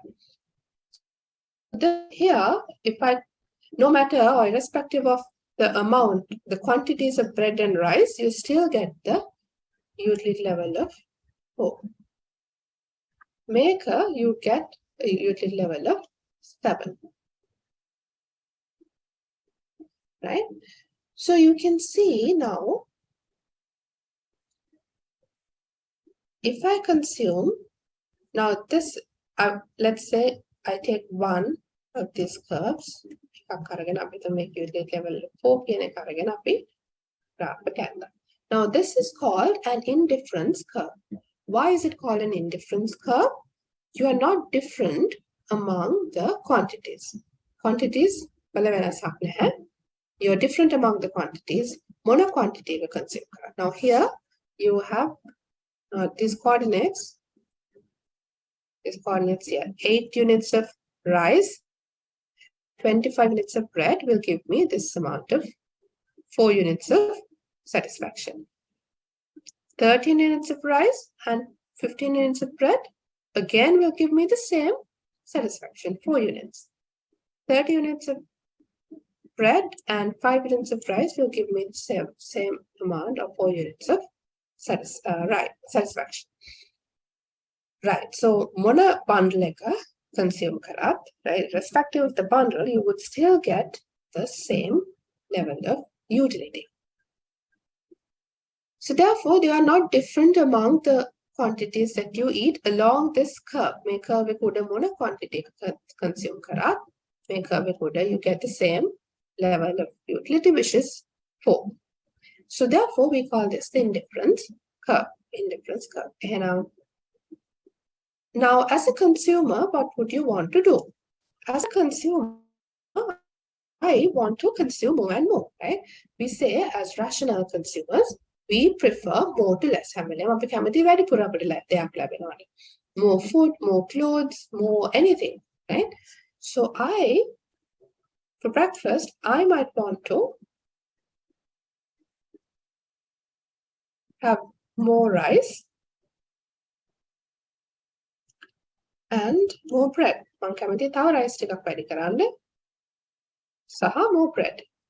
Bread තව ටිකක් වැඩි කරනවා. If that happens, my utility now, දැන් මේ දෙක cross වෙන තැන is going to be the utility. So now that is somewhere away from this line, you know. වැඩිපුර rice සහ වැඩිපුර bread කියන දෙකම වැඩිපුර consume කරොත් you get maybe a higher, greater level of satisfaction. Right, but let's just consider this line, right, this curve. Now you can see, let's say I start at 30 units of bread and 5 units of rice. Now I prefer to eat rice more because I know it's a little healthier than bread, and I'm rice consume. But I want the same satisfaction for breakfast. Satisfaction I'm going to increase rice consumption. Rice වැඩි කරොත් satisfaction. To get the same satisfaction, I will have to reduce the amount of bread. And 15 වලට rice වැඩි 15 yeah 15 වලට rice වැඩි කරොත් bread අඩු කරන්න වෙනවා 30 ඉඳලා 13 වෙනකම්. තවත් rice වැඩි කරනවා නම් satisfaction එකම ගන්න same satisfaction මේ curve එක I will have to give up more bread, right? තව bread අඩු කරනවා 8ක් වෙනකම්. So if you keep increasing rice in order to get the same level of satisfaction to be on the same curve, you will have to give up more and more bread, right? වැඩිපුර bread අපිට අතහරින්න වෙනවා. To be on the same level. හරි හැබැයි දෙකම වැඩි කරොත් අපි දන්නවා වෙන curve එකකට යනවා දෙකම increase කරොත් එමෙ නැත්තම් අඩකකින් අඩු කරන්න වෙනවා. So that we call as what? You get more of one, or you go for one option, you give up the other option. That's called what? Trade-off. So this indifference curve shows the trade-off that we discussed in the morning. Trade-off. And so it's very important. Trade-off. And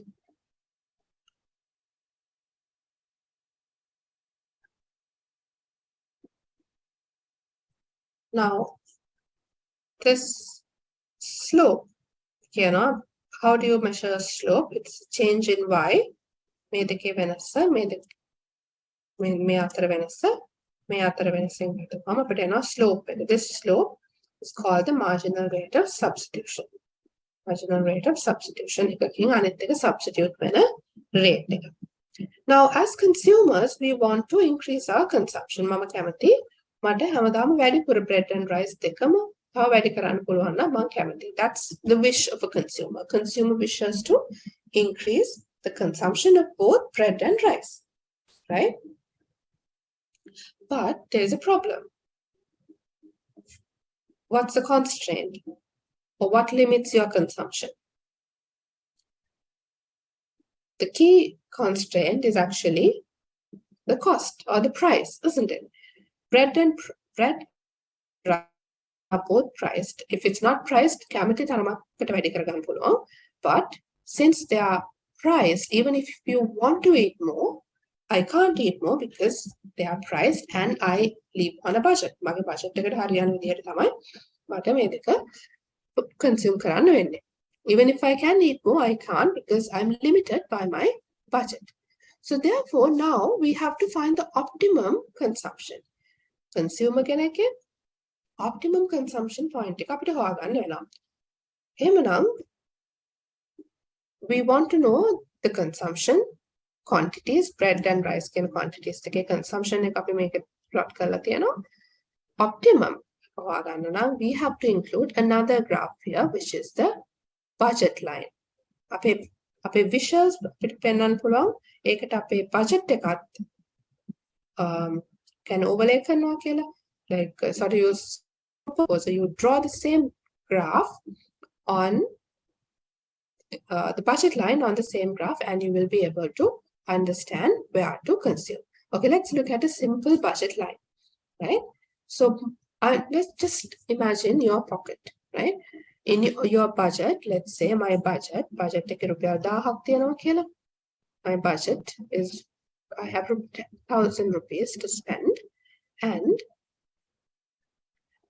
I will assume that I spend this 1,000 rupees on consuming both bread and rice. වෙන මොකුත් ගන්න නැහැ. මගේ මුළු budget එකම මම spend කරන්නේ bread and rice. එහෙමනම් මට දැනගන්න ඕනේ price of rice ඕනේ, price of bread, pounds or bread rice වල මිල සහ quantities. නේ අපිට මේ දෙකම market එකෙන් හොයාගන්න පුළුවන්. Market prices අපි දන්නවා. එහෙනම් මම ලියනවා price of rice වැඩි කරනවා quantity එකෙන් rice වල plus price of bread එක පං ගෙඩියක මිල වැඩි කරනවා quantity of bread. Right? එහෙනම් අපි එකක මිල හොයාගන්න පුළුවන්. Quantities අපිට හොයාගන්න පුළුවන්. Now we can draw this line.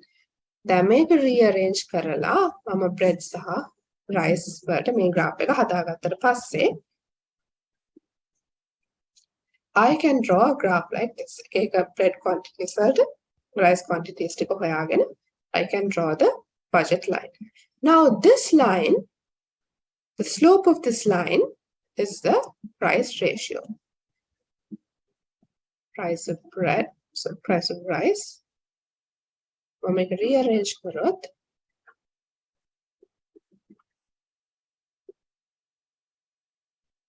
so you have bread on this side. Sorry, this is budget. Yeah, budget එකට අපි වෙන letter එකක් දාමු, otherwise going to be confusing. So I'm going to call this Y. Y is the budget. Okay, got the budget take a Y. So now I want bread to come to this side. Okay, the amount of bread on the Y axis. Therefore, I'm going to have bread on this axis. So this is, you would have heard of Y equals MC mx plus C type of an equation because it's a linear function. So don't worry too much about these functions. I make rearrange කරලා මට ඕන විදිහට ඇඳ ගන්න ඕනේ. මට bread ඕනේ මේ side එකට, rice මේ side එකට ගන්න ඕනේ. So I have bread on this side, mx. The slope would be price of rice over price of bread, and this is a negative slope. Hence x කියන්නේ මේ x axis එක, ඒකට rice ගන්නවා plus c එක එනවා මෙතන මේ intercept එක. Right? So now once I rearrange this equation, I can see the slope is this, price of rice over price of bread. එකට අපි කියනවා price ratio කියලා. Price ratio එක තමයි මේකේ slope එක වෙන්නේ. Now I have a budget line. දැන් මගේ budget එකක් තියෙනවා. රුපියල් 1000යි මං ගාව තියෙන එක මං spend කරනවා on bread and rice. So I know my budget and I also know my wishes or quantities I want to consume of bread and rice. ඒක අපිට indifference curve එකකින් පෙන්නලා තියෙනවා. So now to find the optimum point of consumption given my budget, I'm going to draw both these curves, indifference curve and the budget line on the same graph. So this is what you see here is that I've drawn both curves on the same graph, right? And when these two, you can see that the budget line did not touch this curve, make a touch කරන්නේ නැතුව උඩට ගිහිල්ලා it crosses sort of this curve here. Make a minimum point එක touch කරනවා. Second line එක අපි හිතමු utility level එක 4 මේකේ මේ utility level එක 10 කියලා. Right? And it can you can go up to a utility level of 10 with the given budget. Right? එහෙනම් මෙතන මේ slopes එක tangent වෙන තැන තමයි අපි කියන්නේ optimum point of consumption. ඊට පස්සේ අපිට හොයාගන්න පුළුවන් given this 1000 rupee budget 1000 rupees නම් මං ගාව තියෙන්නේ prices උත් අපි හොයාගන්න ඕනේ. ඒ prices වලට current market prices given the current budget, this is how much you can consume, right? This amount of bread, the bread units, the high.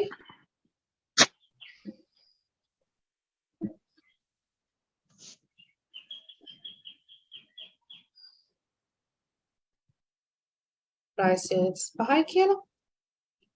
Right, now that's given the budget that I have. But now I can do a little bit of simulation with this. Now I can see what would happen if my budget increases. My income එක ලබන මාසේ with an increase in income අපේ මගේ budget එක රුපියල් 2000කට වැඩි වෙනවා. Prices ඒ විදිහටම තියෙනවා. එහෙම වුණොත් මොකද වෙන්නේ? Right? එහෙම නැත්නම් budget එක වෙනස් වෙන්නේ නැහැ. Budget එක 1000යි. හැබැයි prices වැඩි. That's what we are experiencing these days. Now the prices will go. Right? Prices වැඩි වුණ ගමන් මොකද වෙන්නේ? You can see now this slope will be affected, right? Slope එක price වැඩි වුණොත් එහෙම slope එක steep වෙනවා. එහෙම නැත්නම් slope එක flat. So accordingly, this prices වෙනස් වීම එහෙම නැත්නම් budget එක වෙනස් වෙනවත් එක්කම this budget line will shift, right? එක slope එක වෙනස් වෙනවා. එහෙම වුණොත් slope එක අඩු වුණොත් මේ තමයි මේක steep slope එක වැඩි වෙලා steep වුණොත් උදාහරණයක් විදිහට price of rice වැඩි වුණොත් price වල මිල වැඩි වුණොත් slope එක අපි දැක්ක steep වෙනවා කියලා. මේක වැඩි වෙන හින්දා එහෙම වුණොත් අපිට පේනවා මෙන්න මේක touch කරන්නේ මේ යට curve එක.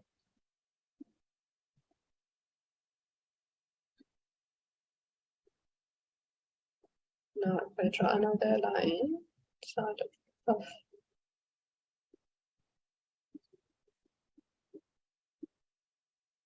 I am trying to get this curve to touch. It's crooked, but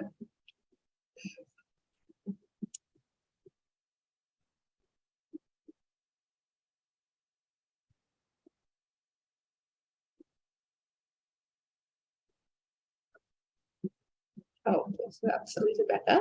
So when the price of rice increases, this slope increases and it becomes steeper.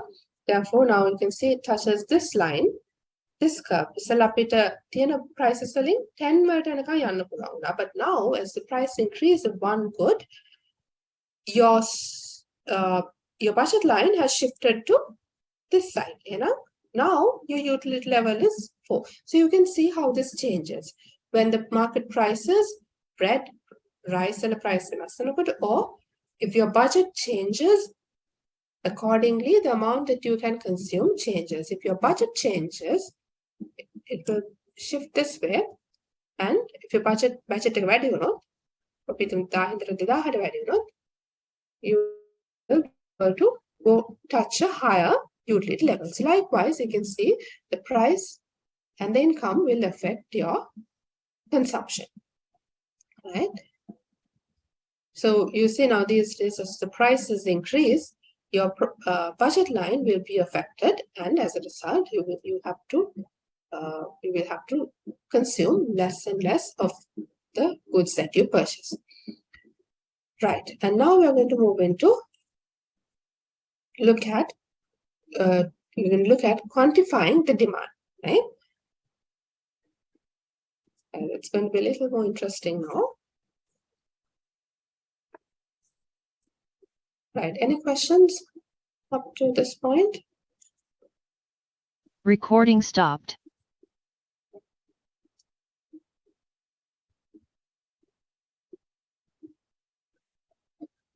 No? So in that case, I think we can take a break. Right, so I will have to finish at 2. So what we will do is we will take a sort of a long break and we will meet back at 12. Okay, so and then we'll finish it off. Okay, so do whatever, you can take a long break and we will meet at 12. Okay.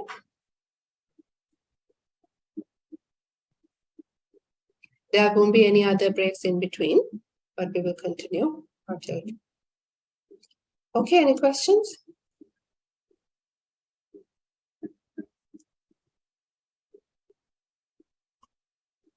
Okay, so see you in a while then.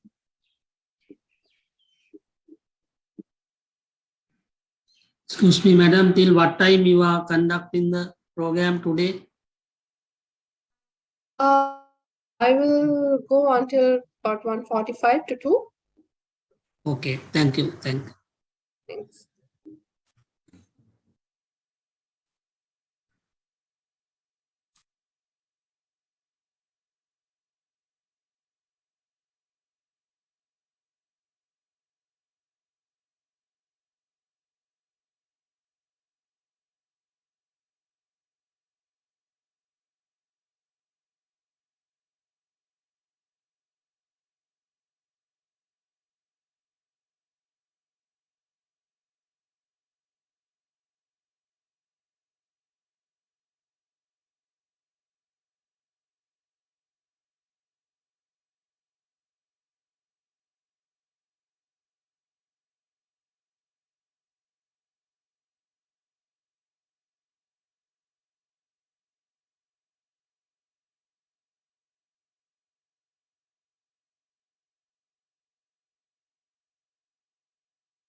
Recording in progress.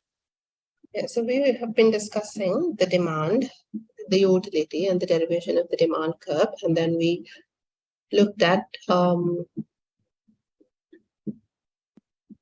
indifference curve, when how you would show the utility when you consume more than 2 goods, and then we arrived at how to find the optimum amount of consumption, the optimum levels of consumption of when you consume 2 goods at the same time, right? So for that, we had to draw the indifference curve and the budget line, because we had to include, we had to consider the constraints that limit our consumption, which is our budget and the market prices of the 2 goods, right? The prices and the budget.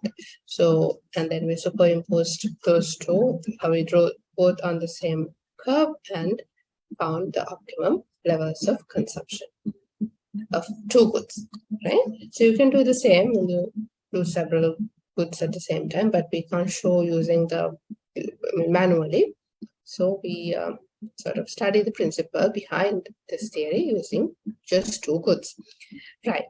And now we are going to look at how certain factors affect the quantity demanded, which we discussed this morning. If you go back to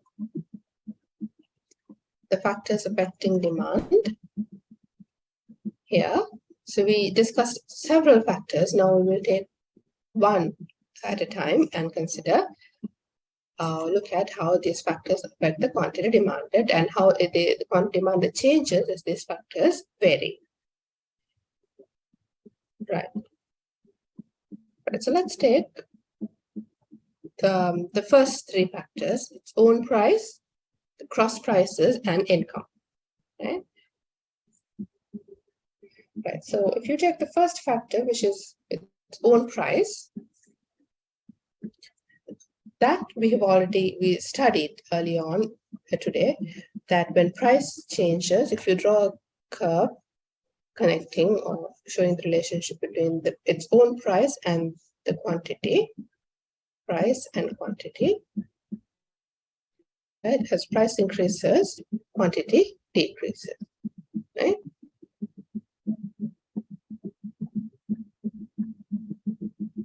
So this is what you see here. So you can see that when the price is 5 per unit, the quantity demanded is 22, and as it goes up to 15, the quantity demanded is 14, and so as it goes up to 25, the quantity demanded has gone all the way down to 9, right? So you can see when its own price changes, the quantity demanded changes along this curve. It does not shift the curve up or down. It only changes, or it only varies across, along the curve, right? So now this is an important point. You might get this for the exam as well. When you go across along this line, when the price and quantity change, that change takes place along this curve, does not shift the curve, right? So that's the first factor, right? So out of the 3 factors we are going to look at, first one, its own price, diagonal price second. Second factor is cross prices. Cross prices.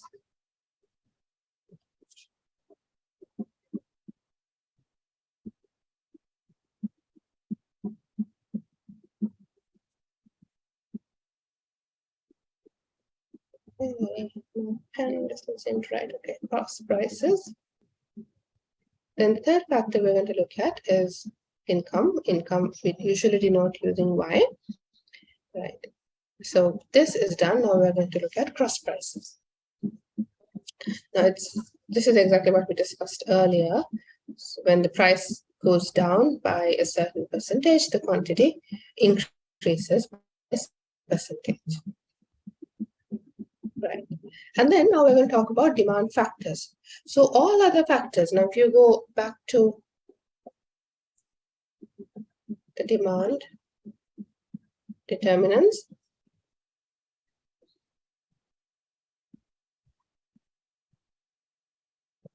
here, except its own price here,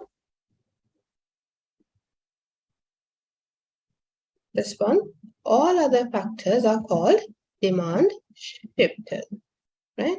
Demand shifters. Why? Let's see why. Right. So for example, taste and preferences, income, number of consumers, price of other products or cross prices, income expectations, all these factors would shift the demand curve. Right. So let's take an example. When you talk about cross prices, we mainly consider two types of goods, right? Cross prices, we talk about substitutes and complements, right? So what's the difference? Can someone give me an example for a substitute?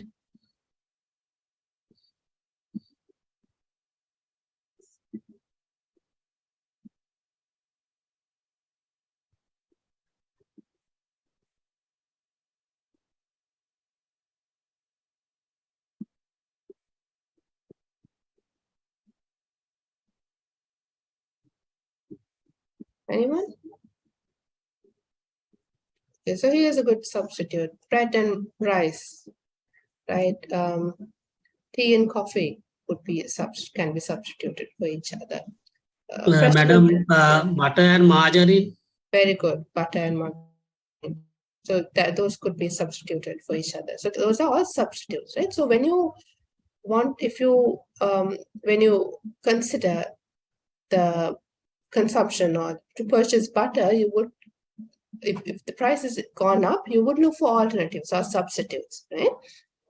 So therefore, we know that cross prices affect the demand of another good. Those are substitutes. What about complements? So ties and tubes are complements, isn't it? So we know that each other's prices would affect the demand of each other. What else can be a complement? Yes, I'm sure you can think of several examples for complements. So let's take the case of the substitutes. So now here, this example considers bread and rice, and we are told the prices of bread and rice are PB1 and PR1. The quantities are QB1 and QR1. So it's always easy. Sorry? Phone and SIM card. Yes, very good. That's a compliment. Right. So in the case of substitute, now here you're given two commodities, bread and rice. Now first look at the demand curve for rice on the right. Now what are we told?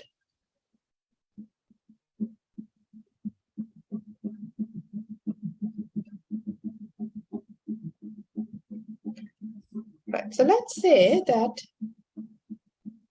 okay, the question says now, this is the demand curve for bread, and this is the demand curve for rice.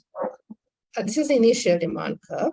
Just consider this is the initial or the original demand curve for bread and the original demand curve for rice. So when you, since it's going to be an MCQ test, you won't have to draw graphs, but if you are trying to show the change, it's always advisable to show the original graphs using a notation. So D0 is the original demand curve for both products.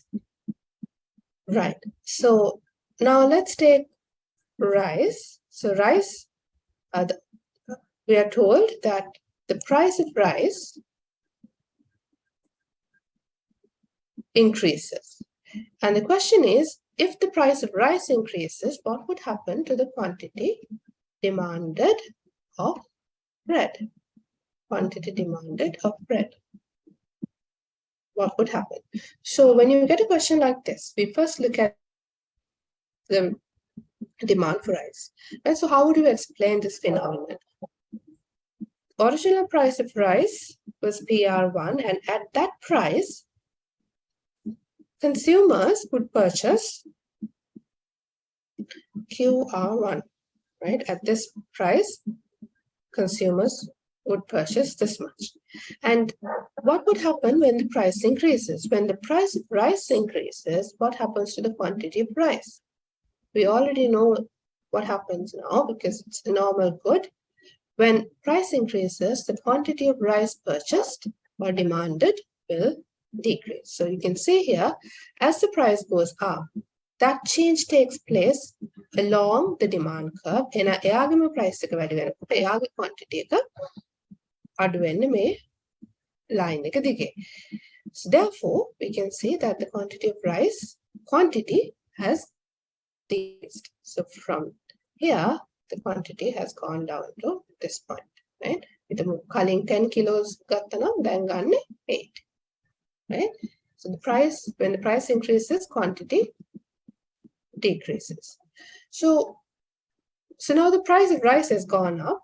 Therefore, consumers would tend to buy more of the substitute. The substitute in this case is bread, right? So we are not told that the price of bread changes, or the price of bread rather is constant, and it doesn't change. Price of bread is constant.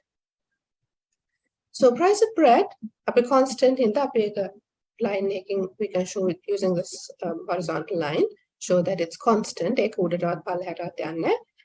the short run, right? So this can change in the short or medium run, but in the short run, it's not going to change it.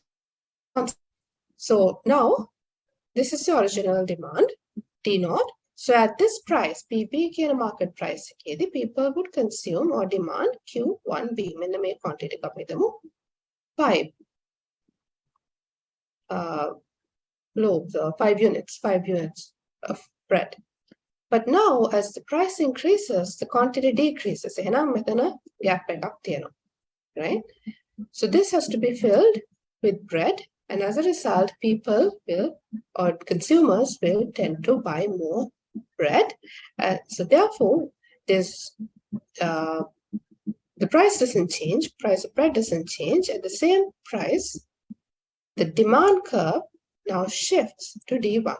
So at the same price now, people buy, let's say, 7 units of bread, right?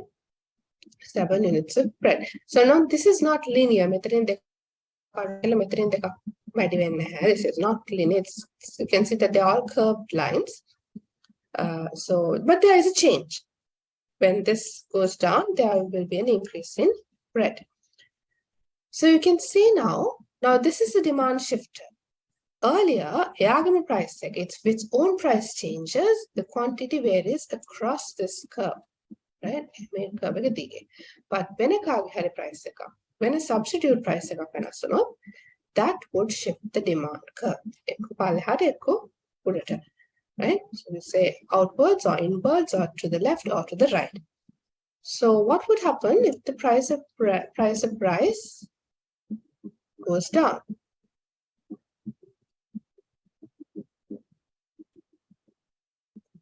Okay, so I have a message. There's a message in the chat box saying that you can't hear me. Anyone have trouble hearing me? Because Shan, it might be your computer. Can you all hear me? Yes, madam, I can hear. Maybe some problem of the signals, maybe. Probably, Shani. So you'll have to check that. But anyway, I will upload this recording so you can go through it. Thanks. Right. Madam, are you uploading both the presentation and the recording? And the recording. The presentation is already on LMS. It's up there. But this I will upload this evening after the lecture. Okay, thank you. Recording. Okay, thanks. Right. So now what would happen if the price goes down? Price reduces. This it's going to be the opposite. So if the price goes down, you can see for the same price, people will buy more of price and the demand for bread would decrease. And as a result, now the new quantity would be quantity. How do you find the quantity? It's the point where the price line crosses the demand curve, right? So the new quantity, the price of rice goes down, the quantity of bread would be this much.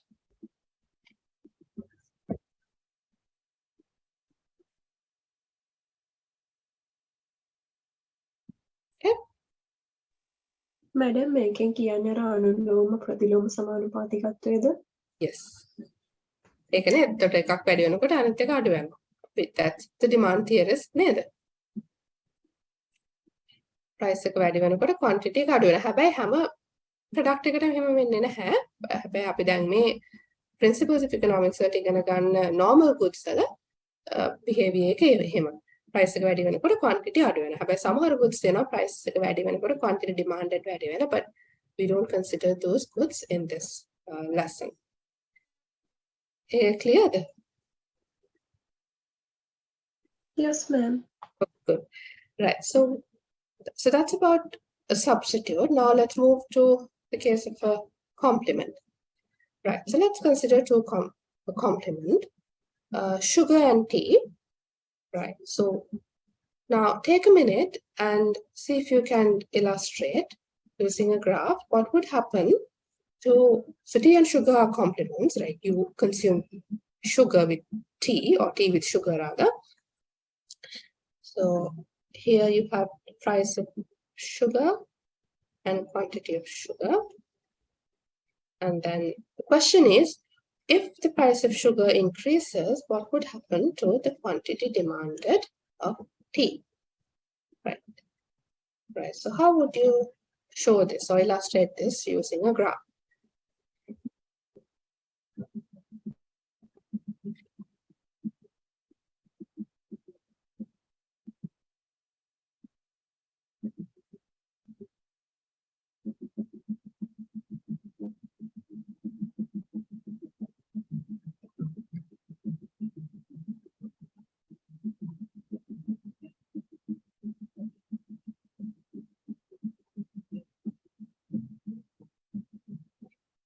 Now we first look at the quantity demanded of sugar.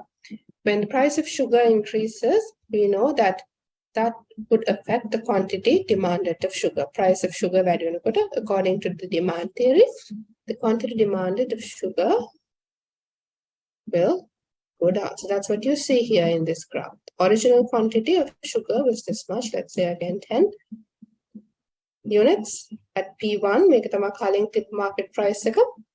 When the market price goes up to P2, 5 per kilo. Now if it goes up to 10, price වැඩි වෙනකොට අපි දන්නවා quantity එක අඩු වෙනවා up to let's say 3 kilos per 3 kilos වලට අඩු වෙනවා. So now the other thing is in economics we assume now at this when you consider right, so there are so many factors that we discussed that affects the quantity demanded. Now, each time when we consider one factor at a time, we assume that all other factors are constant. We assume that given time එකදී අපි එක factor එක අපි මුලින් discuss කරන්නේ යාගම quantity එකයි price එක නම් මේ ඊතර ඔක්කොම factors ටික all these factors are constant. They don't change, but we know that in reality that's not the case.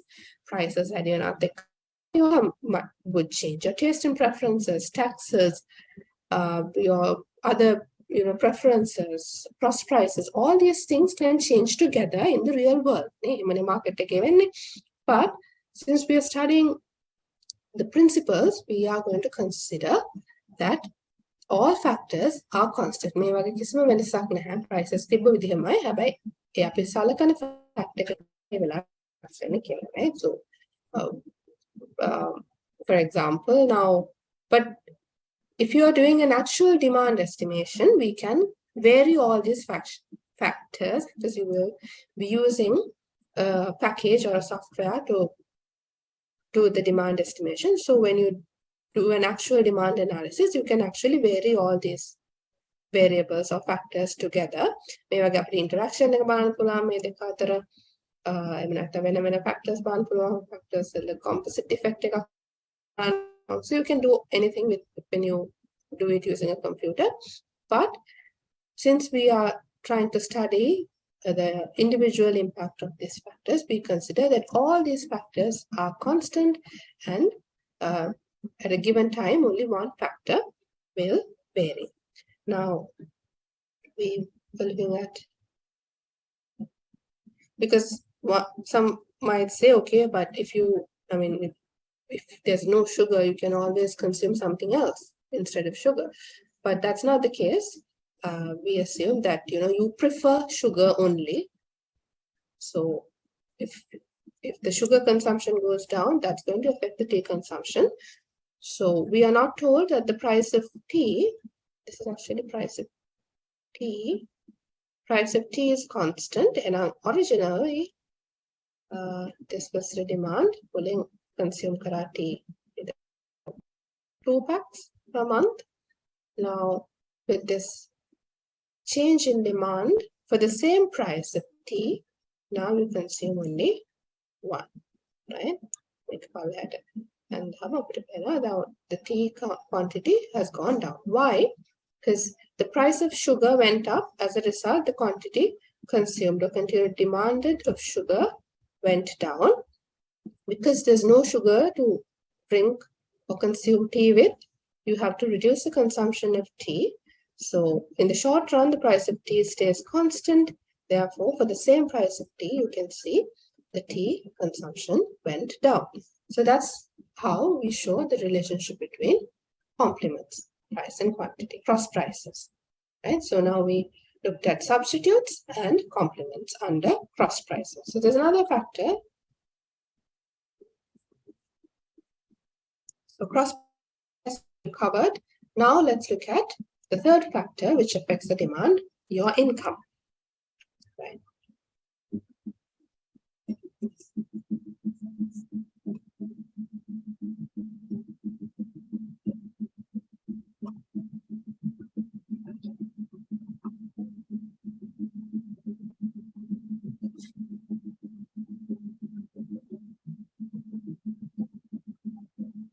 Right, so have a read through the slide.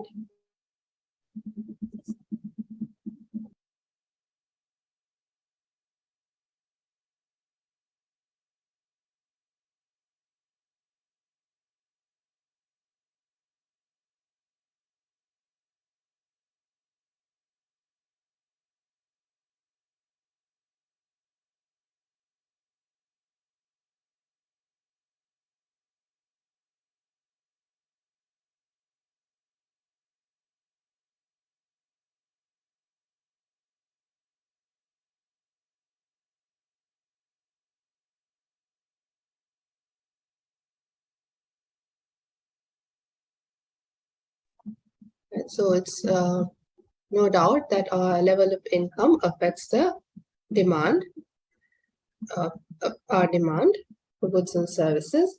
So depending on or based on the amount of money you spend or the proportion of your income that you spend on certain goods, we can categorize goods into 3 types, like inferior, normal, and luxury. Right, so what's the difference? So for inferior goods, when your income, so we usually denote income in economics using Y. So when your income increases, the demand for this type of goods, quantity demanded for inferior goods, go down. So there's an inverse relationship, right? A negative relationship here. Income increases, your demand for that particular good decreases. Can someone give me an example?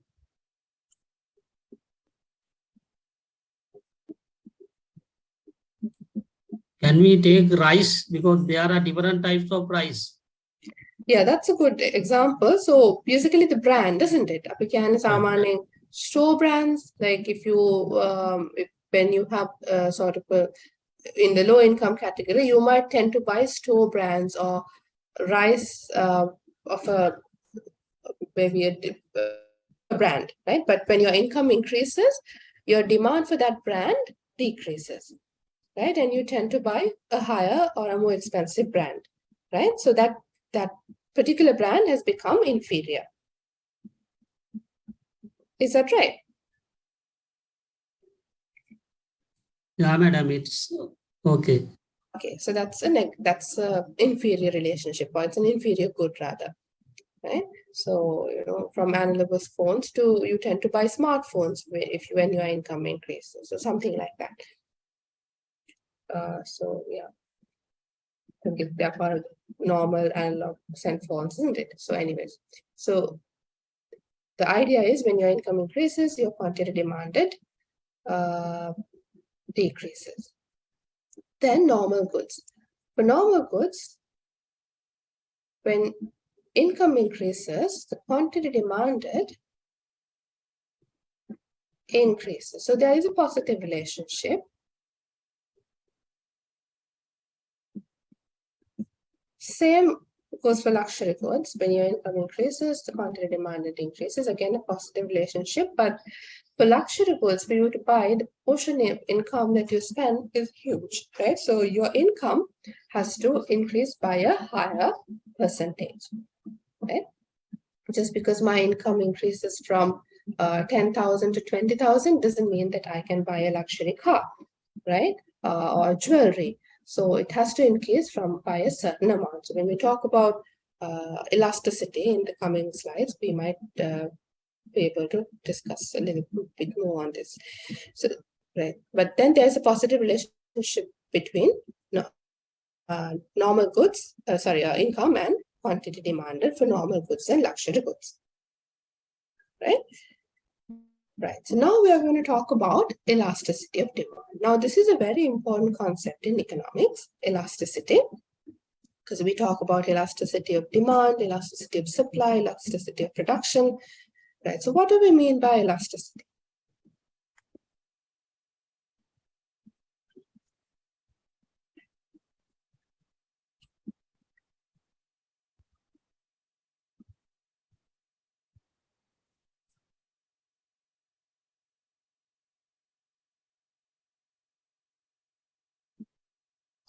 So elasticity, you can see, I mean, when we hear the term elasticity, we think of something stretchy, isn't it? Elastic.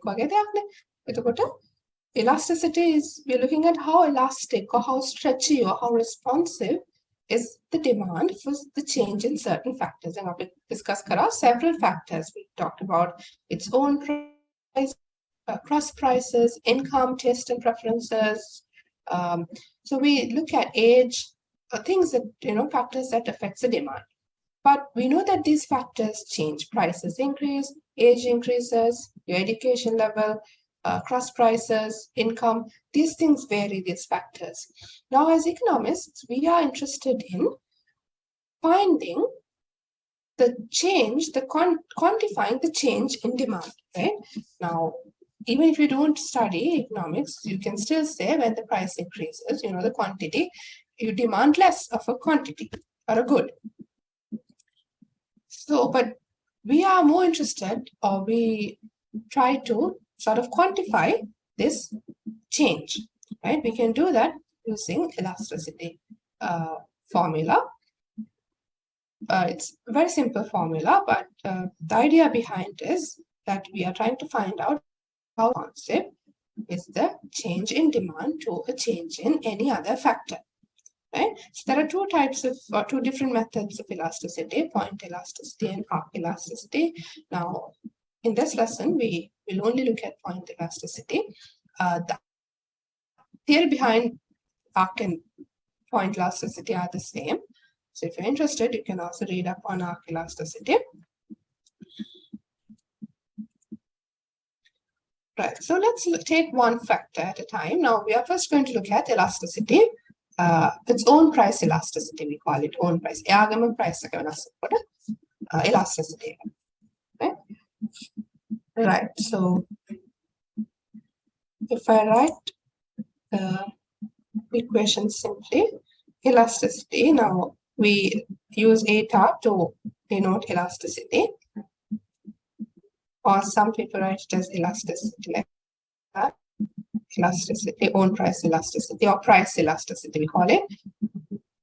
AP, elasticity, its own price equals percentage change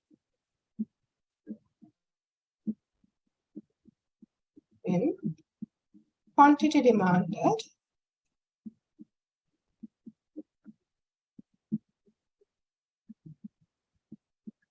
to a percentage change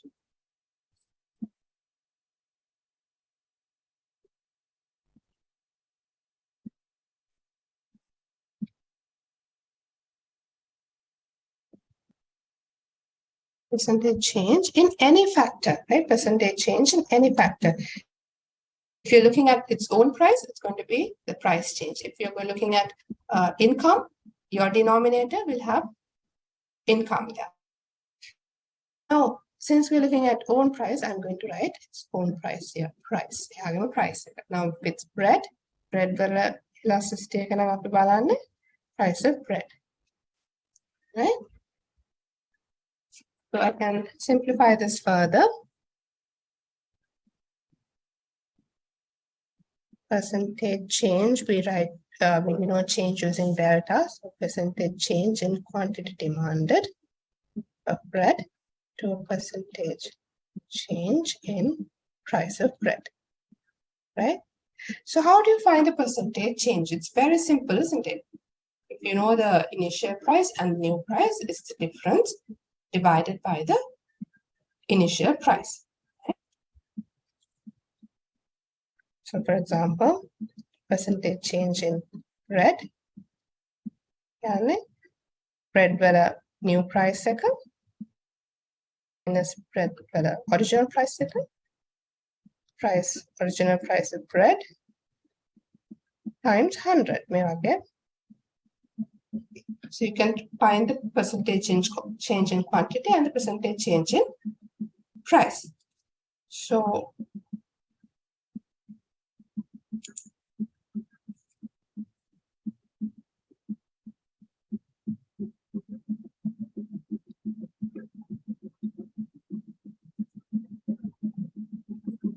I simplify this further. So it's going to be the change in quantity of bread, if it's bread, to a change in quantity of price.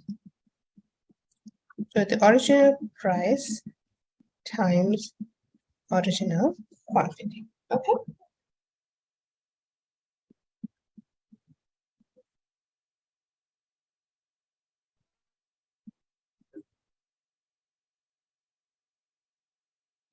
So you can use, this is the elasticity.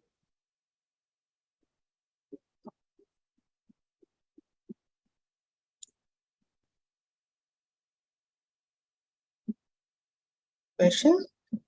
So just make a note of this. You can write it down because you will have to use this in your calculations. Right, so read through the slide and let me know if there's anything that you find difficult or you want me to clarify.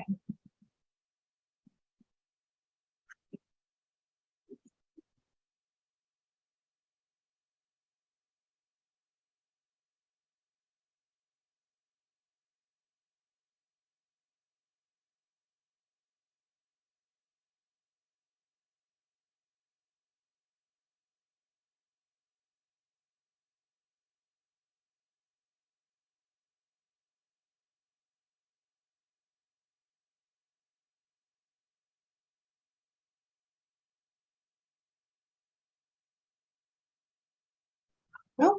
Okay, so I hope you wrote this down. We'll take a photo of the slide.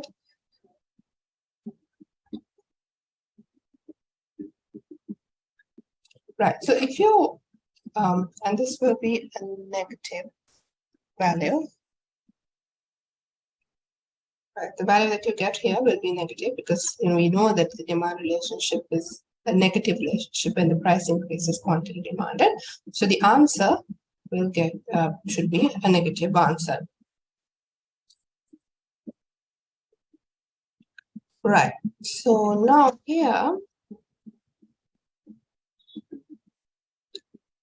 so elasticity, when you calculate elasticity, then we can find the prices, market prices, quantities, and you calculate elasticity. Once you calculate elasticity, you will see that elasticity ranges from 0 to minus infinity, right?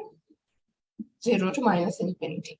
So depending on the value that you get, by looking at the value that you get, we can categorize any good into 5 types of goods. So into one of these 5 categories, right? So the first is perfectly inelastic. Second type is inelastic. Third is unitary. Then elastic and perfectly elastic goods.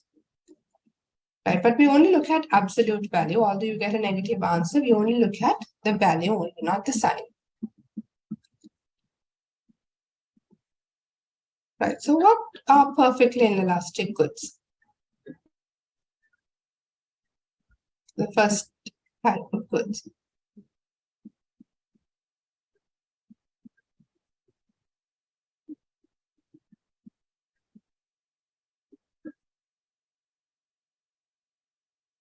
So these types of goods are goods where you spend a very little, minute, negligible amount of your income, right? So perfectly inelastic, the word gives you a clue that they are perfectly inelastic. They are not at all responsive. Your demand is not affected by the change in the price. For example, let's say a box of matches, which is very cheap. So just because if my income is relatively high, the box of matches, it changes from 5 rupees to 6 rupees, I would still buy the same amount. Let's say when the one box of matches, one box is 5 rupees, I used to buy 10 boxes. When it increases up to 6, I would still buy 10 boxes. Again, කලින් ගත්ත ගානම මම quantity එකම purchase කරනවා, price එක වෙනස් වුණා කියලා මගේ demand එක වෙනස් වෙන්නේ නැහැ. So you can see now, if when the price increases or decreases, if your demand stays the same, it's not responsive, doesn't change, they are called perfectly inelastic goods. Okay? They are perfectly inelastic. Product stretchy there. Then the second time, inelastic goods. Right now, these are relatively, or some people call it, in some textbooks, you will see that they are called relatively elastic goods. So relatively inelastic goods. So relatively inelastic, meaning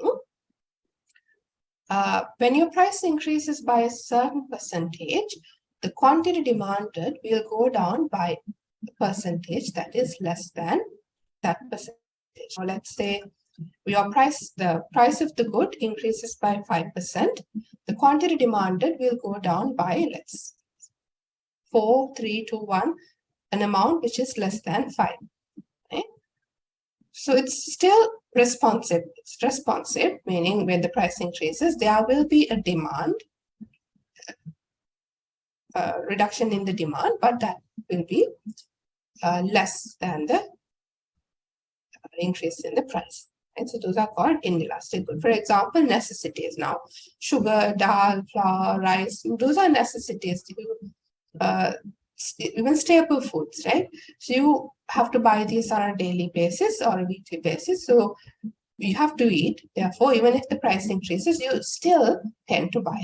Quantity but you still tend to buy some amount of this good. They are called inelastic goods. So necessities, staple foods, essential foods. Now these come under inelastic goods.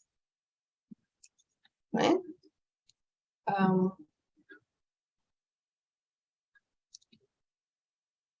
Unitary elastic, meaning that if the price goes up by 5%,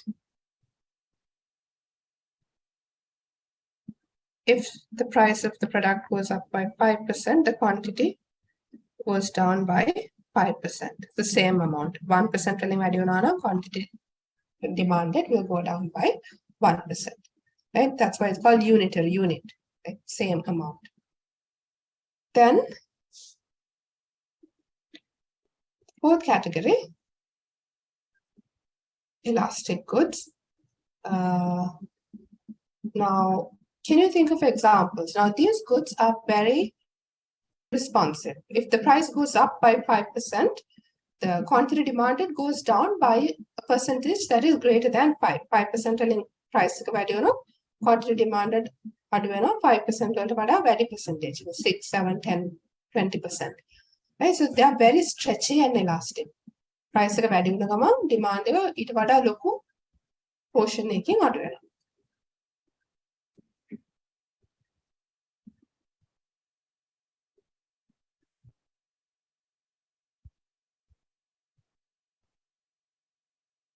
Right. So these goods have lots of close substitutes. For example,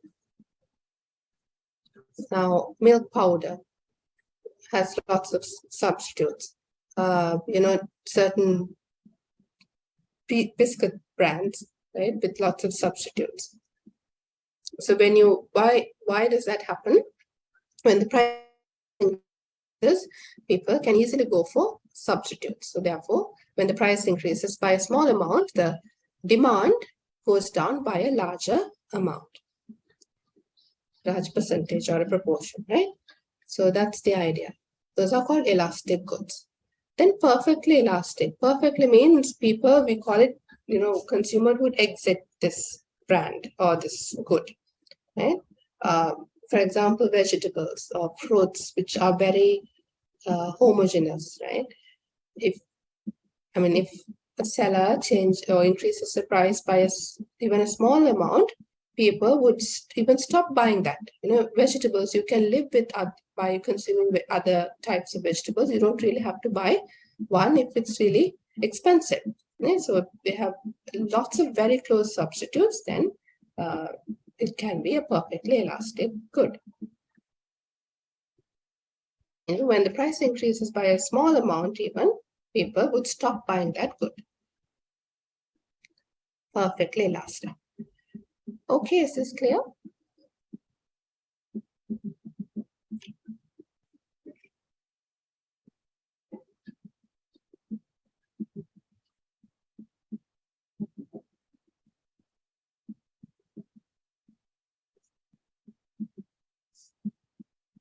Right, so let's look at an example.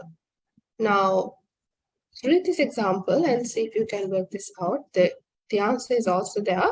So we simply have to substitute these values to the formula that we just discussed, the elasticity formula, this one in the box. And so if you can work this out.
So let's try to work this out.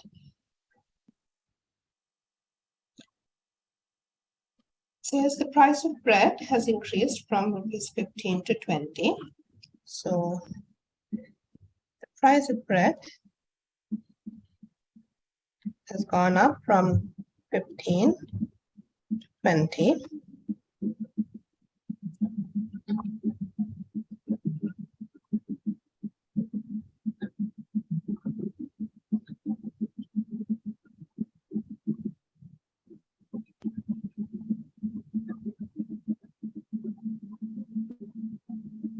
And as a result, what would happen to the quantity demanded of bread? Thus, this would go down from 14 to 7 per week. Right? So now the difference is here, it's 20. So you always take away or deduct the new amount by the original amount. So don't get this wrong. So 20 minus 5 is plus 5. And here 7 minus 14 is minus 7. So these signs are very important. So there's a negative change. So in price, it's a positive change, right? So now we're going to look at the elasticity, price elasticity of bread. So quantity change in quantity of bread.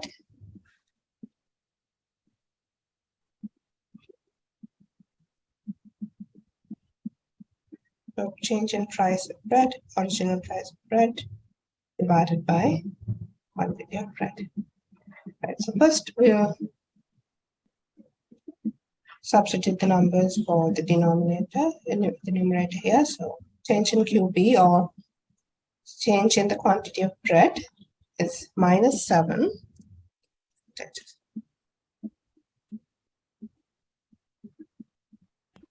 Yeah, this one. And then the change in the price of bread is 5. That's a positive 5. Times price of bread. Now we go with the original price of bread, which is 15.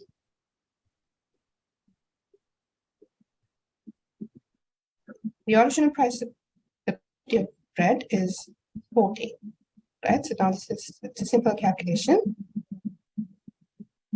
And what would be the answer? The answer given here, it's minus 1.49. So we know if we've done it right, you should get a minus number because the demand relationship is a minus or an inverse relationship. So minus 1.49. And right. So what can we say by looking at this value? Now, if you're doing this in the real situation, you would analyze the model that you saw earlier, and then from that you can talk about elasticities with different goods, right? So here was 1.49, and if I look at, and it might fall into one of these groups.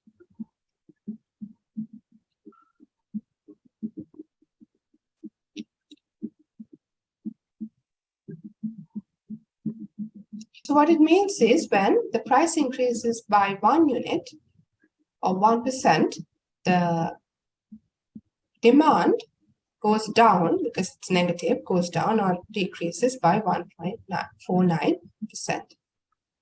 Right? So if you consider that, which group does this fall into? So it's inelastic, isn't it? And that's correct because it's an essential or a good. So it's an inelastic good. When the price increases by 1%, the demand decreases by, it actually falls, it's an elastic good in this case. So when the price increases by 1%, the elasticity increases by a percentage that is greater than 1. So because it's 1.49. So it's an elastic good. Right. So by looking at this value, you can see what type of a good it is. Any questions?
Okay, so if there are no questions, we can move on to supply theory. So now, so far, we've looked at how consumers make decisions and theory behind demand. And now we will look at the other actor in the market, which is the producer or the supplier, right? So demand, we discussed Illuma or the supply side, right? Right, so consumers demand various products and services to the agent in the economy, and we call them the suppliers. And so we, in this lesson, today's lesson, we will look at the supply side and how supply and market forces work in the market. And then we will talk about the firm in detail, probably in, next week.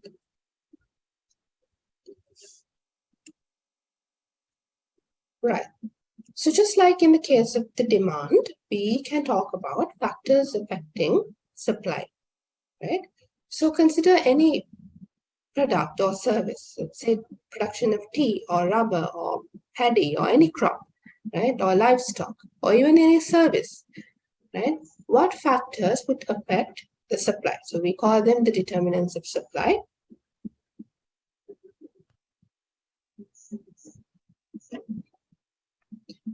So can you think of factors that would affect the supply of, let's say, tea?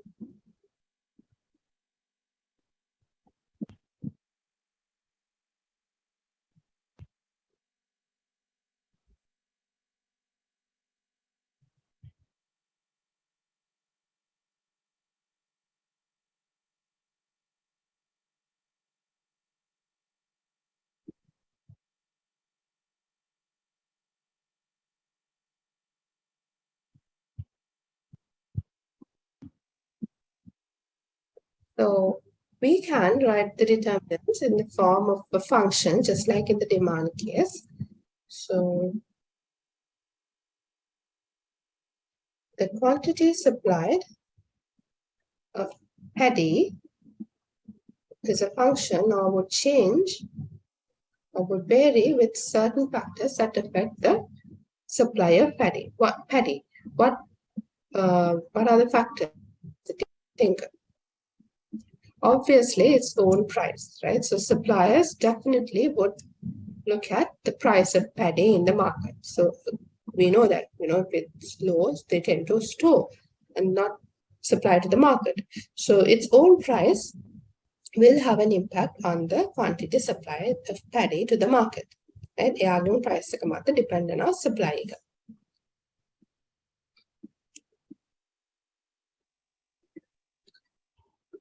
Then the prices of other products, P1 to P2, any other product, substitute products, price of flour would affect the price of the quantity supplied of paddy. Right? Flour price quantity of paddy supply එක බලපාන්න පුළුවන්. What else?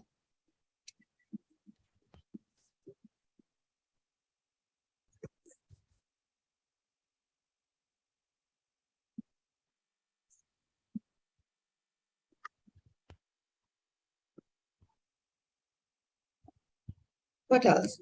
So here you see the third factor, prices of factors of production. What are the factors of production? Land, labor, capital, and management. So input prices will have an impact on quantity supply, right? We know when labor charges increase, that will reduce the supply of paddy. So factors of production, prices and factors of production. State of technology. Let's say now you are introduced with, you mechanize the paddy field, or you get introduced, or the government introduces new high yielding variety that could increase the supply of paddy. Paddy, right? P stands for paddy, S stands for supply, quantity supply. The technology, definitely, right? Government intervention, subsidies that the government gives to the farmers, taxes and quotas, these things can have an impact on the amount supplied. What else? Advertising, right? Advertisements. What else? Certification, right? Accreditation. If the government asks all the paddy processing firms to adopt a certain quality certificate like GAP or GM or SLSI or ISO, whatever, that's quite costly, could affect the supply of paddy to the market. So likewise, there will be so many factors that affects the supply of paddy. So just like in the case of demand, we are going to consider one factor at a time, and we are going to keep others constant. And there's a word for that, and we call it ceteris paribus, meaning that we consider only one factor at a time, but all other factors are constant. Right. So first, we will take the relationship between paddy price and the quantity supplied.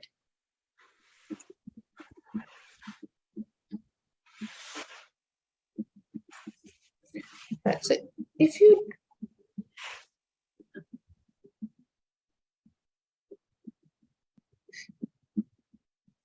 so just think of the supply side. So as consumers, we like it when the prices reduce, prices go down. But producers like it when the prices increase, right? So, for example, paddy suppliers will want the price to go up, the market price to go up. So therefore, what do you see? If you draw a graph with price and quantity, price on this axis and this quantity on this axis, just like the demand, you can see as the price increases, the quantity supplied increases, right? In the case of demand, when the price increases, quantity decreases, but it's the opposite here. So you can see that you see, or you get a positive relationship when it comes to supply. Price ka value when but a quantity supplied value when not, right?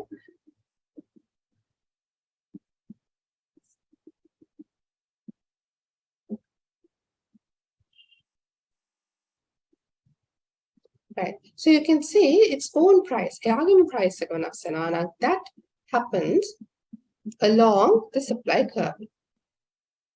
See the similarities between demand and supply. When its own price changes, that change takes place along this supply curve, right? So let's look at supply shifters. All other factors except its own price, and all other factors, when these factors change, they are called supply shifters. These factors will shift the supply curve. Right? Prices of inputs and resources, for example, labor prices, the prices of hired equipment. When these change, the supply will shift. Curve it will shift outwards or inwards. The number of producers, we know that as the number of producers increases, there will be a higher supply to the market. So that will shift the supply curve, because we are not told that its own price, the supply curve will shift. Technology, taxes and subsidies, expectations. Now, taxes and subsidies, we will talk about this in the next session, but because it's important, but we will take technology, for example. Right now, okay, let's assume that this is the This is price and quantity supplied, and this is the supply curve for paddy. Right, and let's say now this is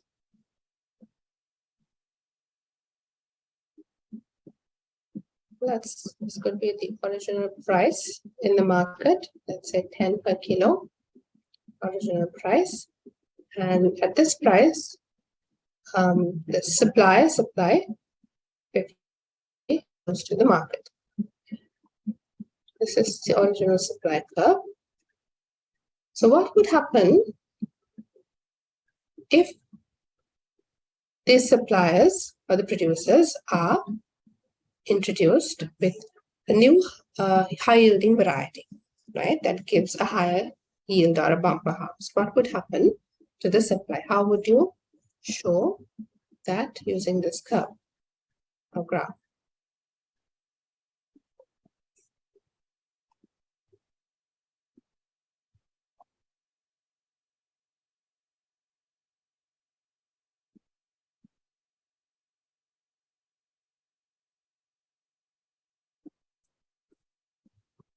So now it's not its own price. Its own price is constant. If its price changed, had the price changed, then it would have happened along the curve. But now the price stays constant or fixed. But because of this new technology, new variety introduced, you get a higher or a greater harvest. And as a result, for the same price, these suppliers can supply a higher or a greater supply to the market. So let's call it S1, the new supply curve, and that price line touches the supply curve there. So if you draw a line all the way down, you get a higher quantity, which let's say like 75 kilos. The same price because of this new high yielding variety, right? So you can see now, except its own price, other factors shift the demand curve, right? Could be outwards or inwards, right? What would happen if the labor prices go up? Labor prices increases per person, daily wage increases. What would happen then? We can, using a similar graph, we can show that the supply would shift, and as a result, the quantity supplied would reduce. Right, so it's very similar to demand theory, and you can also find the elasticity of supply. Elasticity, if the price goes up by a certain percentage, the quantity affected by the price change. If the price changes by 10%, by how much does quantity supplied increase? So that's about supply curve. So now we have identified two forces in the market, right? The supply and demand.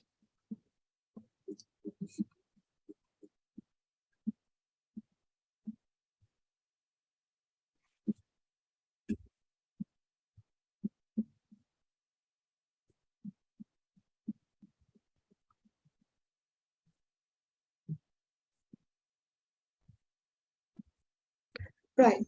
So we can say that as consumers, we say our objectives, the objective of the consumer. What's the objective of the consumer?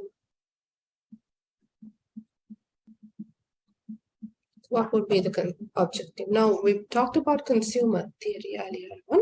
So consumers, the ultimate objective we say is to maximize our utility or satisfaction. We discussed utility earlier. So the ultimate objective of a consumer, we say, is to maximize utility.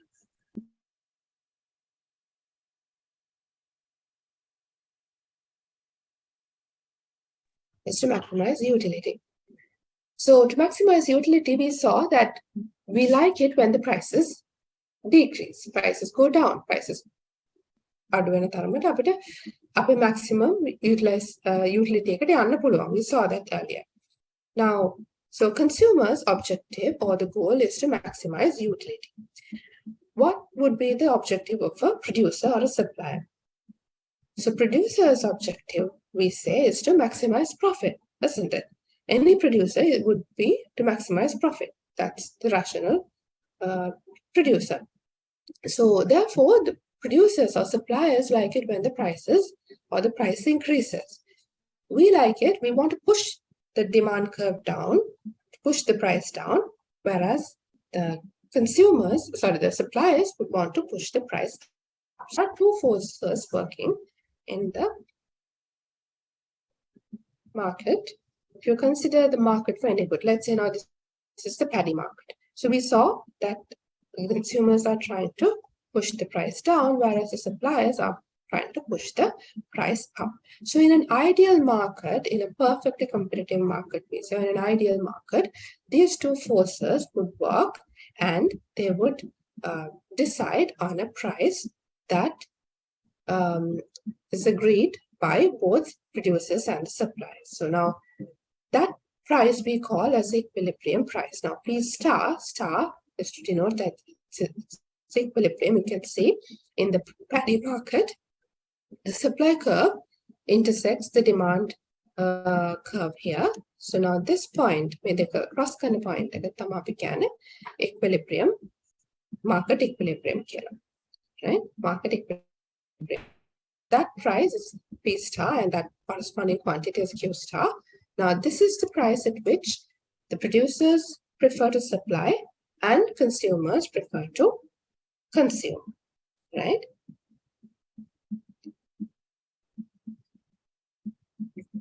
Right. So now in an ideal market, when there is no artificial price increase or decrease, then අපි tax එක අගාලක price එක වැඩි කරන්න or when විදියක price අඩු කරන්නේ නැතුව, if you let the forces work by itself, then we say both the suppliers and the producer, the consumers are happy, they are well off, right? But so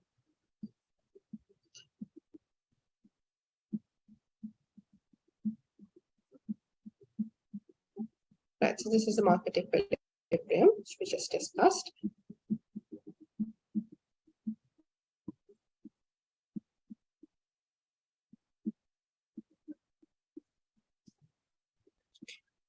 Right, so what would happen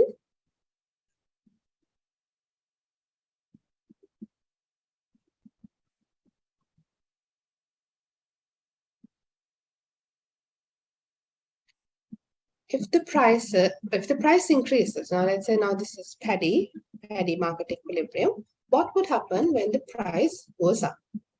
P star is the original equilibrium price. What would happen if for some reason the price increases?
Right, so here you can see now there's a new price.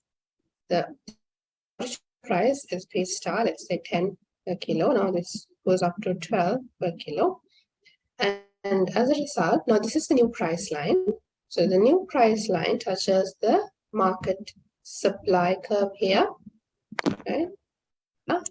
And that's the new supply now.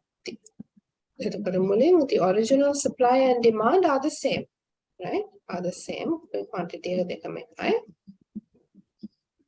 But now, as the price increases, there's a new quantity supplied. Because why? Because we know that suppliers like it when the price is high or higher than the original or the equilibrium price. Therefore, they tend to supply more. Now they supply more. Now the price quantity supplied has increased up to, let's say, from 5 to 10. The price line touches the demand curve. From that, we can find the quantity demanded. We can see that this is about, let's say, 2. That's the demand at the new price. So now we have a new demand at a new supply. Supply is 10. The demand is 2. The kilos, 10 kilos of supply, 2 kilos of is the demand. So what do you see here? Now we can see in this case, the price increases, the supply is greater than the demand, right? So we say that there is an excess demand or a surplus in the market, right? When the price increases. Because, you tend to, more suppliers might come into the market even because knowing that the price is higher in the market. Right, so we call that this difference as the excess supply. So what would happen if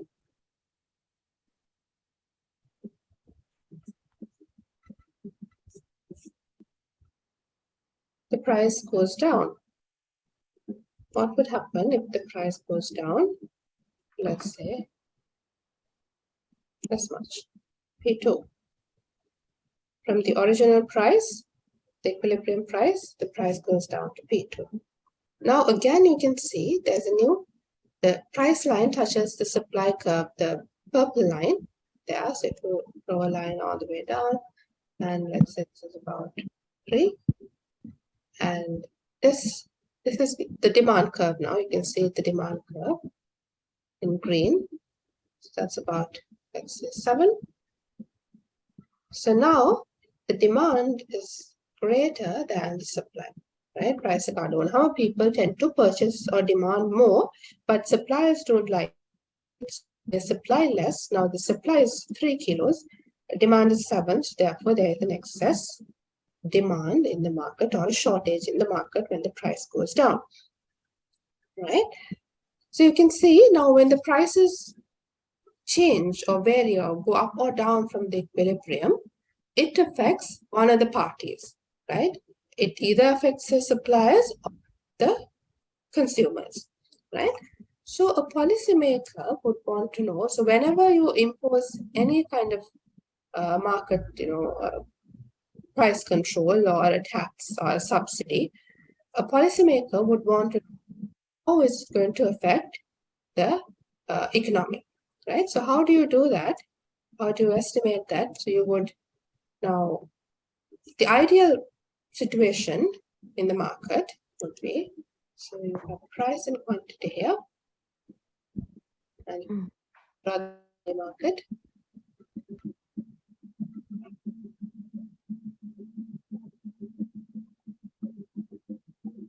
This would be the supply, and this would be the demand, and this is the original, or sorry, the equilibrium price, isn't it? P star and Q star. So we said that this is the ideal situation where both the consumers and the producers are happy, right? Producers are happy to sell at this price, and the consumers are happy to consume at this price. And this is the perfect situation where both consumers and the producers are well off. And so we call this the consumer surplus. Consumer surplus meaning now the market price, the demand curve shows how much you're willing to pay. You're willing to pay 10 rupees for this good, but the market price is less. So it's about 2 rupees. So you are actually paying less than what you would pay in the market, right? So consumers are happy. And I'm a triangle like it up again, consumer surplus. This entire green triangle, right? And this triangle is called the producer surplus because producers are willing to pay these amounts, but actually in the market they get a higher price. Now we can producer surplus. So both the producers are, consumers are happy at this price. But what would happen if the price increases, let's say due to a tax, right? Or some other price increases up to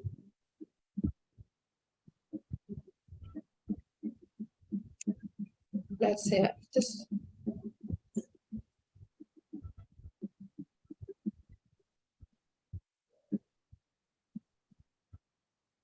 much. The price goes up to 5 rupees per kilo, right? Now you can see that the consumer surplus, right? Kalin tipa consumer ke surplus ke made this entire green triangle, but now this green triangle has gone down to this red small triangle. You know, we can see that when the price increase, that affects the consumers negatively or adversely because you don't like it when the price is high and the demand goes down. So now their consumer surplus has gone down, right?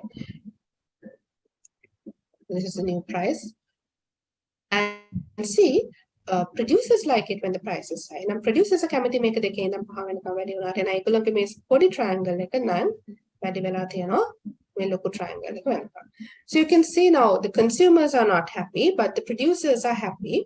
So when the price increases, the consumers are affected adversely. The producers are happy, right? So they get a positive impact, and the consumers get a negative impact. And price එක අඩු වුණාමත් එහෙමයි, one party has a negative impact, the other party has a positive impact, right? So the government or the policymakers, or if you are doing an analysis to look at the impact of the price increase or decrease or change in price on the economy, this is what we would do.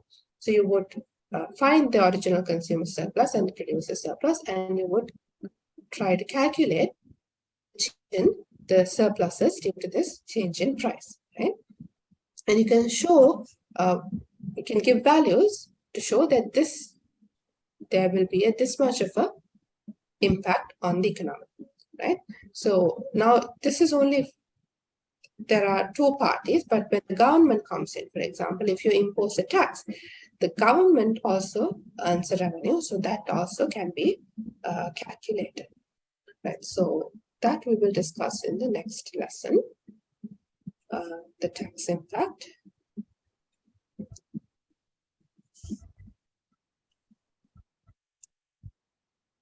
So tell me, do you have any questions up to what we have discussed so far?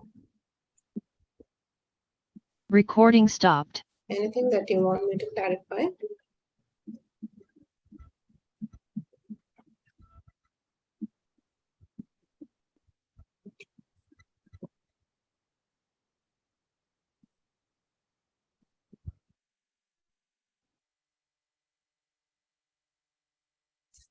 So just as a recap, so we talked about, we started with the definition of economics, then we talked about two disciplines of economics, why scientific study, questions about scarcity, opportunity cost, and different types of markets.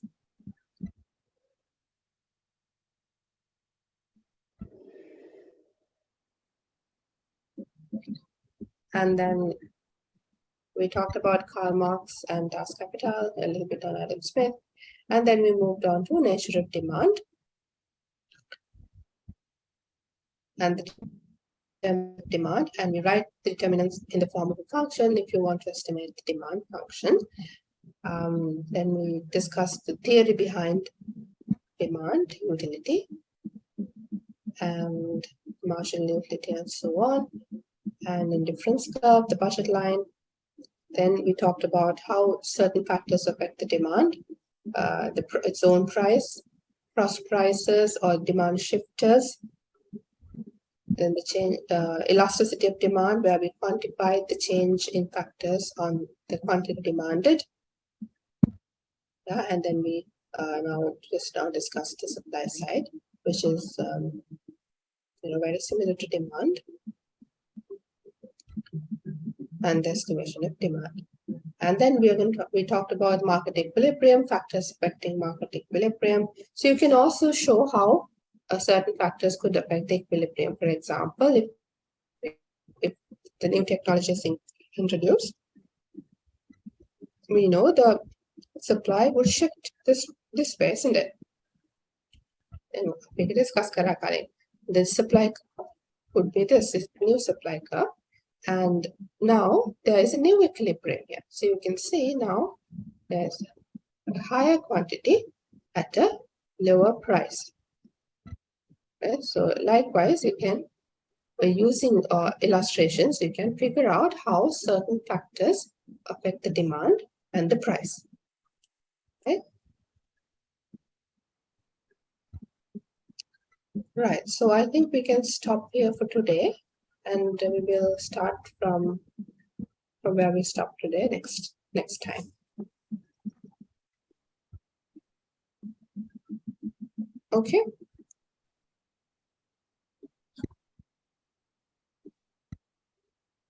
Anyone? Any questions? Okay, so the slides are there up on LMS. I will also upload the recording in a little while. Okay, so shall we stop here for today? Okay, ma'am. Okay, right. Thank you. And see you next week.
Hello.